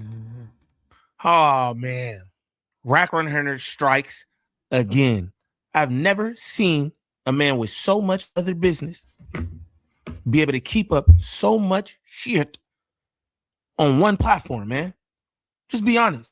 Rack Run Hunter exposed Germ messing around on Lush One, man. Golly, they could have stopped this, but they didn't. They wanted the content. Everybody participated. Heard they gonna have Omi up there for an interview. Like, come on, Rack Run Hunter love this. He said he gonna burn. Now, Lushin did a lot online just for her to even like stick around. And now that she gone, I mean, I think she was out there anyway, but now she gone. He want to act like he didn't care. And man, that dude is an addict. Shout out to the addicts. You know what I'm saying? I'm one myself, but hey, you gotta be a man about stuff, really, The place down. I tend to believe it. Man, what am I doing? What's up here? What's going on? I don't know what's going on. There it is. Man, we can't let the intro not go. My God, gangland. Germ messing around on Lush One, man. Golly, they could have stopped this, but they didn't. They wanted the content. Everybody participated. Heard they gonna have Homie up there for an interview. Like, come on, Rack Run Hunter love this. He said he gonna burn the place down. I tend to believe it. What's the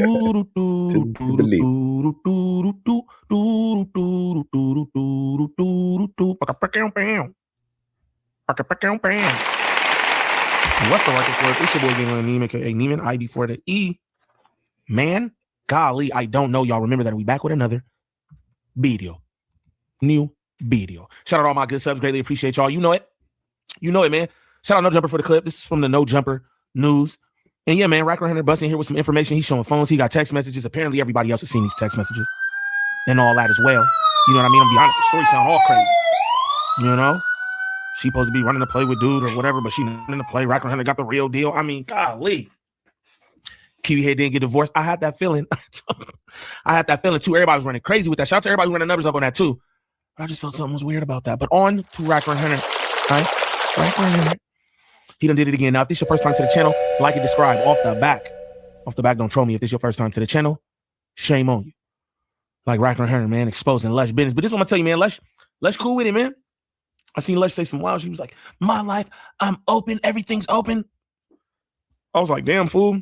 I hope they pay you enough for that. They trying to charge you for this microphone right here. Golly. So you telling me you gonna pull a Munchie B and a Spody face on us, bro? Is that what I said? You said you can leave anytime? I could walk out of a conversation anytime I want. No, you're coming. When fools are playing with a joint. Like when fools are playing with a joint. Joints is gotta get smoked. We finna burn this down. Oh. Stay tuned, Prince and John. Oh, the podcast burning that joint down. Hey, yeah. Just know. It's cooking right now. He got it. They show it to me. Show it to Bro. I can see the look at her face. I can just see. You gotta read. It's not good, Lush. Yeah. It's not good, Lush. You heard Josh right there. Shout out Josh, man. It's not good, Lush. Apparently some producer that Rack Run Hunter worked with was freaking on Germ, man. Freaking on Germ. But Germ said it was a play or something like that because I actually peeped this. And it was crazy. He called Germ at one point. Oh, what's going on? She said she was running a play. Then she crashed on everybody. I don't know, bro. Sounds tricky to me. But apparently Rack Run Hunter producer that been freaking on Germ and he want to expose it. He said he gonna have him up there for an interview. That's what he said. It's a lot of claims, I'd say. There's claims in there. We can't do this to my nigga. No, not you, but the guy in the text messages are. But we can't do this to my nigga Lush, bro. Lush, hey, bro, listen, there's some proof in there. You and Adam, y'all can go hang out now, bro. His wife filed divorce on him. Germ around on you. All right, crazy. so here's what we're doing. Here's what we're doing. There's some proof in those. Hey, I'm gonna run this back. This is Astrid. Hey, Astrid, with the blue hair. All right, I'm gonna run this back because our PT just did something right now. He looked at Astrid like, you're f***ed up. You're f***ed up. I think he might have knew Astrid for No Jumper. Fair to say he might be one of the reasons Astrid is up here at No Jumper, and she's participating with them, using him as content, him and his woman or ex-woman, whatever she is. I'm gonna run this back because he looked at her very seriously. He said, you're f***ed up. Damn, Astrid. What was that about? What was that about? Look at how he's looking at her, y'all. She's sucking that pen. Not you, but the guy in the text messages are. But we can't do this to my nigga Lush, bro. Lush, picture. Hey, bro, listen. There's some proof in there. You and Adam, y'all can go hang out now, bro. His wife filed divorce on him. Germ around on you. All right, no, here's what we're doing. This is too. Here's what we're doing. 21. Homie just snapped. D1, back on. Now you're not on camera. No. I'll say where the I want. Yeah, do it. I'll say where the I want. Let him land. This is gay. I don't give a what my whole ass ex did. And the fact that weird opportunist people trying to like sleaze on into the situation, suck my. I fucked 2 strippers yesterday. Another stripper last weekend. You think I give a f about that nasty wash up chop twat? She's lucky I don't go home and Hulkamania leg kick both those cats. Oh. Hey, my nigga did the mic drop. Slam. Yeah. Bro, doesn't this go? Look. No, give me this. No, Josh is hot. No, give me this. Listen to that, Josh. He thinks he could just slam shit around here. Doesn't this go? Look. No, give me this. Hey. Moose Man, chill out, bro. Oh my. Yeah. Moose Man act like he saw a blower. You done see niggas OD and that motherfucker throw up on themselves. Blowers. Racker Hunter run your ass down into a corner where you was nuts to butts with Adam. It ain't that serious, man. It ain't that serious, my boy. It's all good. He's like, oh my God. What's gonna happen? Nothing. He's gonna be back. He's gonna be back and it's gonna be all good. You know what I mean? It's all good, Moosey. Don't worry about nothing. You did get a reaction. This whack strikes again. Somebody go check on Lush because he might crash out there too. I feel like you gotta know, really bro. you gotta know when Wax trying to get in your phone. Yeah, He's like, like, Look at Josh. He's hot. Look at here. Look. Excuse me. Somebody give me your microphone. Look here. We're not slamming any fucking microphones around here, all right? Lush is gonna have to pay for that. He's letting what? We had a news episode. This shit turns into something else. This is like the time Brandon's suspect. No, bad now. I'm gonna fix that later. Lush is gonna feel real stupid when he has to buy that microphone. Bro, that was not worth it. Why would he bet Lush on is it? literally just trying to bait him. Well, because I still don't think it's true. The guy's just claiming that that's true and that's what's been happening, but there's no proof in there. The guy is definitely becoming a no. That's Yeah, not crazy, but it's one-sided. Exactly. but the message is the guy is definitely like trying to get an opportunity. No, like, for come sure. on. Yeah, he's clout chasing Yeah, for sure. he's for sure. Clout chasing. Whack his help. But if Lush was just like, man, that's get up out of here. And niggas was saying they was gonna let him on the platform. Josh was participating in that shit too. Now, mind you, this is not like Doughboy or Moose Man or Astrid. I only say that to say like they are at the bottom of the totem pole, right? When it comes to no jumper host, I would say, you know what I mean? Y'all not just like clowning them or nothing. Like Lush is like the guy up here, bro. And y'all just it just be crazy to me how they do Lush. But even the Racker Hunter thing, like they could have stopped that. They gave you 5 minutes of a clip right here, but the whole thing was low key longer than that. They could have stopped it. You could tell Lush was visibly uncomfortable. Everybody who know Lush, you could tell he was uncomfortable. Niggas just kept going with it, and everybody participating, everybody making jokes except for Vel. I feel like Vel probably the only person who didn't make a joke. You know what I mean? Josh included. You know what I'm saying? And it's like, yo, it's Lush. Like Lush is probably the only hip hop credibility y'all have up there. Not trying to be like that, but he's actually a part of the culture. Not to say the rest of them don't have like hip hop knowledge, but none of them hold what do you call that? Hold a candle to motherfucking Lush. You know what I'm saying? Like, I don't know. Y'all niggas just whip him out. Now he holding up his now he about to go through through what's in the bag. Yeah, Lush is going through it. He's got fucking mini alcohols and buzz balls, and tampons, Twinkies. Like, I really just about to bleed, bro. Come on, man. He's not a freshman, gang. And just like, why would you egg it on and bet and keep on asking keep on asking? Yeah, but he's obviously, still, you know what I'm saying? He just broke up with her, so, he's a little tender. I know, but that doesn't mean everybody knows that's how you act when you get out of a relationship. You're trying to get over a girl and you're still a little heartbroken. He's trying, you know what I'm saying, get your job, but what is she obviously trying to do the same thing, though? Yeah, but he's saying that he's been for a long time, so that would insinuate that while they were together, he was there, and that's the bad part, is what's I feel bad for bro. I actually feel bad for Lush. That's a very hard place to be in, especially to get to be out of bombarded. And everybody's like, I feel like he felt attacked right now, so I feel like the reaction. We could have the real though. I feel. Shout out Vel, real nigga shit right there. You know what I mean? Not that other shit where he was showing shit that resembled oops, not that. But this was some real nigga shit right here. Yo, bro. Fuck your microphone. That's what he really said. Fuck your microphone. That's shady. I understand why he slammed your microphone. Nigga, you let Racker Hunter come in here, say some shit like this in front of all y'all fans, as if y'all don't use him enough for content. That shit shady, man. Fuck that microphone. Y'all getting money over there, right? Like, what? I feel like he was coming in here with energy already. I feel like Lush was... Yeah, something's going on, but that definitely didn't help. That didn't help. I mean, look at this bag. He's going through it right now. He got some candy in that motherfucker? He got some gum. Damn, man. Was some shots. Yeah. Fucking Lush. I stand with Lush. I stand with Lush too, man. I don't even think Germ's been doing that shit that dude. Even if she has, no, we all stand with Lush. And if Lush don't want to do that episode, look at Josh. Josh, man. Look at you, dude. Hey, Josh is just as bad as Kiwi head. That's what I'm starting to realize. That's what I'm starting to realize. I used to feel like he just like, no, I don't know. But he understands the nature of this business too, gang. I'm not gonna lie. And he just as bad as Kiwi head. I ain't even gonna lie. He gonna sit over here and act like this shit was cool. He gonna sit here and act like this shit was okay. Like he just worried about the microphone. Like y'all niggas cold, bro. Y'all cold. Oh, then we ain't doing the episode, man. I think this episode kind of has to happen. It would be great content, but if you don't want to do it, then I don't want to see Lesh like fucking crying. He didn't have to do the episode until he broke a mic. Now he has to do the episode. Hey, and we have all. Hey, the episode they're talking about is oh boy, who's supposed to be schmangin' Germ, right? It's supposed to be Lush, oh boy, wax producer who's schmangin' Germ, and Germ. That's what that's what Josh is talking about. They gonna have homie come up there for an interview. Like what? Come on, Josh. Come on, Joshy. Wack broke the tripod. We've all been there, man. Yeah, the mic slam is pretty crazy. I feel it. But, I feel, bro. Yeah, no, yeah, He's frustrated. He's frustrated looking through a punching and suspect. That's the strongest. But yeah, prayers up for Lush chat. I mean, the chat's been going insane, man. That's crazy. We got to teach Lush how to fight. We had like so much. Actually, we didn't have that many stories to talk about, but I feel like we really. There were all stories that needed a lot of time to be spoken on for sure. Yeah, no, definitely. We didn't have the Lush one on here, but that might have been the They're still yelling. I can hear Wax yelling out there. This is out there fighting right it's now. gonna go south right now. That's crazy. They be having something going on at No Jumper like every single day. So Lush was probably up to every episode. That nigga, how you do it, gang? And then party and all.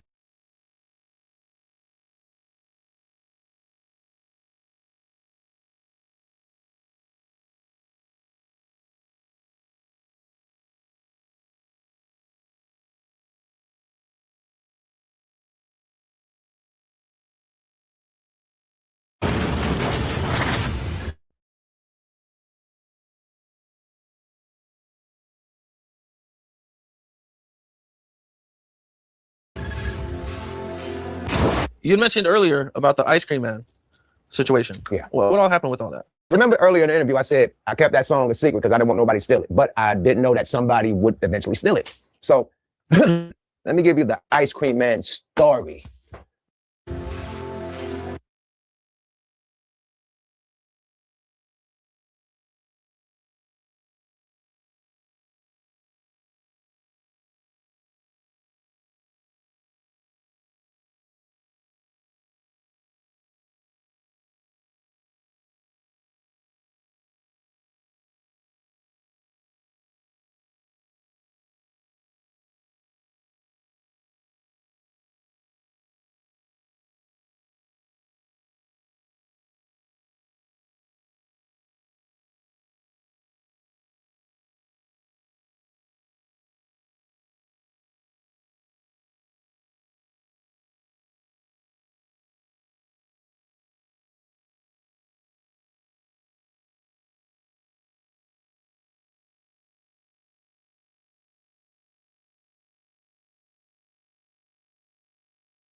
You had mentioned earlier about the ice cream man situation. Yeah. Well, what happened with all that? So remember earlier in the interview, I said I kept that song a secret because I didn't want nobody to steal it, but I didn't know that somebody would eventually steal it.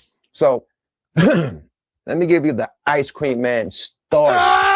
So before I got to the studio and battle rap and rhyme, or before I even turned the dope deal to the record deal, I was rapping in the neighborhood and every in the village knew my word for word.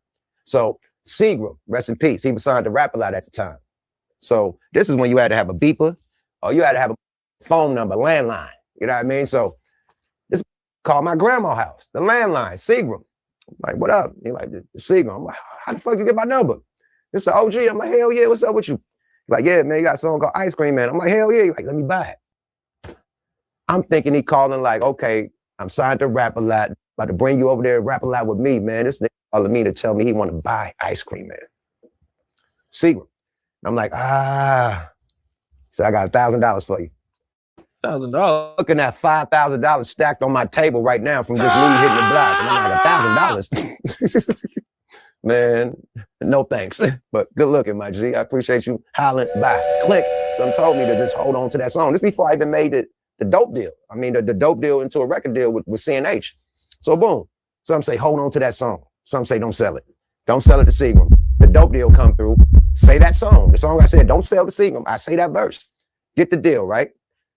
Next day, got a battle. I don't say it because Seagram just trying to buy this money. Seagram, he signed to Rap a Lot, a real artist that signed to a record label, try to buy this song. I have all these record label songs. I mean, these record label artists in the building. I don't want to say it, just the concept alone. Ice Cream Man. That you could take that anywhere. It don't have to be my shit word for word. It could just the concept alone. I mean, give me that to them. So I didn't say it. Lost the battle. If I would have said it, I would have won the battle. But the song when it came out, because somebody would have beat me to the punch. So at this time, Master P had record store selling records in Richmond, California at this time. So he's selling this shit. He's selling Ice Cream Man on Drew Down's album, Fool from the Streets. He's selling this shit at his record shop. He knows exactly who the fuck Ice Cream Man is. You know how close Oakland and Richmond is? As close as LAX in Inglewood or whatever. Like close, like right next to each other, like 5 minutes down the freeway. Nigga, so you know, we made this fucking video. We got the ice cream truck. We on all the video jukebox, soul beat. We on all the shit. You seeing this shit. So boom, we do this in 93, hit him up with the Ice Cream Man shit. He comes out in 90, I want to say 96, right after. We go hella hard. Nobody really know how the Loonies look worldwide. We go hard. We go 3 times platinum. Then he comes out right after that. Ice Cream Man album. And he's looking like CNH. He has the Ice Cream Man suit on. I want you to clip in a video, our Ice Cream Man video. Clip it in. Show what CNH get dressed in the Ice Cream Man suit, the white Ice Cream Man suit, walk to the ice cream truck with the triple gold dates and shit and ride off. P got the same exact outfit CNH got on in the video. But instead of the white ice cream truck on triple gold dates, it's a white Lexus on triple gold dates. The Ice Cream Man. Same shit, same image, same everything. And instead, like I said, you could take the concept. You don't gotta say it word for word how we see. He took the concept. And instead of rapping it, he sung it. He sung it and made it more groovy than street. We made it street. He made it more groovy and more something for you guys doing the club or, you know what I mean, jingle to, whatever. So he made it more groovy and then try to take credit for the shit. You know what I mean? Like, yo, man, the Ice Cream Man, nobody Ice Cream Man. Like, nigga, nobody knew you in Oakland as being the Ice Cream Man, my nigga. Let's be real. You weren't selling no bricks, my nigga. You were selling records at a record shop, my nigga. Period. Our executive producer, the nigga name was CNH Pure Cane Sugar. Yeah, that was his nickname. Your nickname was Percy Miller or Master P. He got that name for a reason in the streets. Our executive producer got that name for the reason, for, you know what I mean? Real shit. You didn't get that name. You wasn't a boy out here when crack first got invented. You wasn't out here wiggling with them kingpins and them kingpins in Oakland and Frisco and Richmond that's doing their thing. You wasn't doing that. Only a select few could say that. And he wasn't one. You got to, no disrespect to Master P. His business moves and all that, I'm talking about at the beginning. You wasn't that. You wasn't a nigga that had bricks and quarter bricks and half brick, none of that shit. You didn't have a block, a hood. I don't know what you had in Richmond, but you wasn't running that. Nobody said Master P ran shit in Richmond. Richmond is an animal, a whole animal. Nobody can run Richmond. Now, nobody can run Oakland, but you wasn't a big boy in Richmond to where Richmond is vouching and talking about him on some street shit. Not at all. You was the record man. You was the CD man. You know, the cassettes. You was a cassette man. You weren't an Ice Cream Man. Period. On not one block, none of that shit in the Bay. Nobody ever respected him. Like, oh, that's the boy. Nobody. So when he came with the shit, and real street from the Bay knew, like, who's this nigga? Now, down south, he went down south and pulled it off. That's when he made the move. Now, he was doing West Coast Bad Boys, and everybody's fucking with him. Like, okay, West Coast Bad Boys, he got all the underground artists from Oakland, Richmond, Vallejo, all this shit, Sacramento, got us all on this mother. We fuck with him. And then he moved down south and become Ice Cream Man. And we like, he wasn't that. He was the nigga talking about True and guns and shit. He never taught him, like, where's this Kilo Man and Bird? Like, when? And we all trying to figure this shit out. So when he said it, he wasn't really doing it. He took it from us because he seen the wave that it made in the Bay Area. Oh, they did it small time. I'm gonna do it bigger than they did it. And that's his approach. And he won. That was his first platinum album or whatever. And after that, he kept it going. So for him not to give us our respect, oh man, yeah, somebody did it, but I did it better. Like, oh, that little bullshit, nigga. You wasn't an ice cream, nigga. You went out there with that work in Oakland, nigga. Period. Let's be real. You was a college ball player. I don't know how you got your money. I ain't gonna, you got a settlement. You open a shop. You wasn't on the block. You wasn't with them niggas that could cook a whole kilo up at one time. You wasn't that nigga. People that was around us and niggas I grew up with was that. This is what I'm rapping about. Nigga, I'm raised in the shit. I'm watching up bricks and one nigga in Oakland could cook up a brick at one time. And this doing it at my house. Nobody could cook one brick up. You had to divvy that shit up. That's why I could make a song called The Ice Cream Man. I'm not out there playing ball and doing all this shit trying to go to college. I'm watching they cook a whole bricks and then I'm cooking up ounces. Nigga, I got a deal. I turned a drug deal to a record deal. I'm really from that cloth. So the shit you talking about didn't add up. And real Bay Area knew he stole from us. And he knows exactly the real hitters and the real kingpins in the Bay Area was not him at all.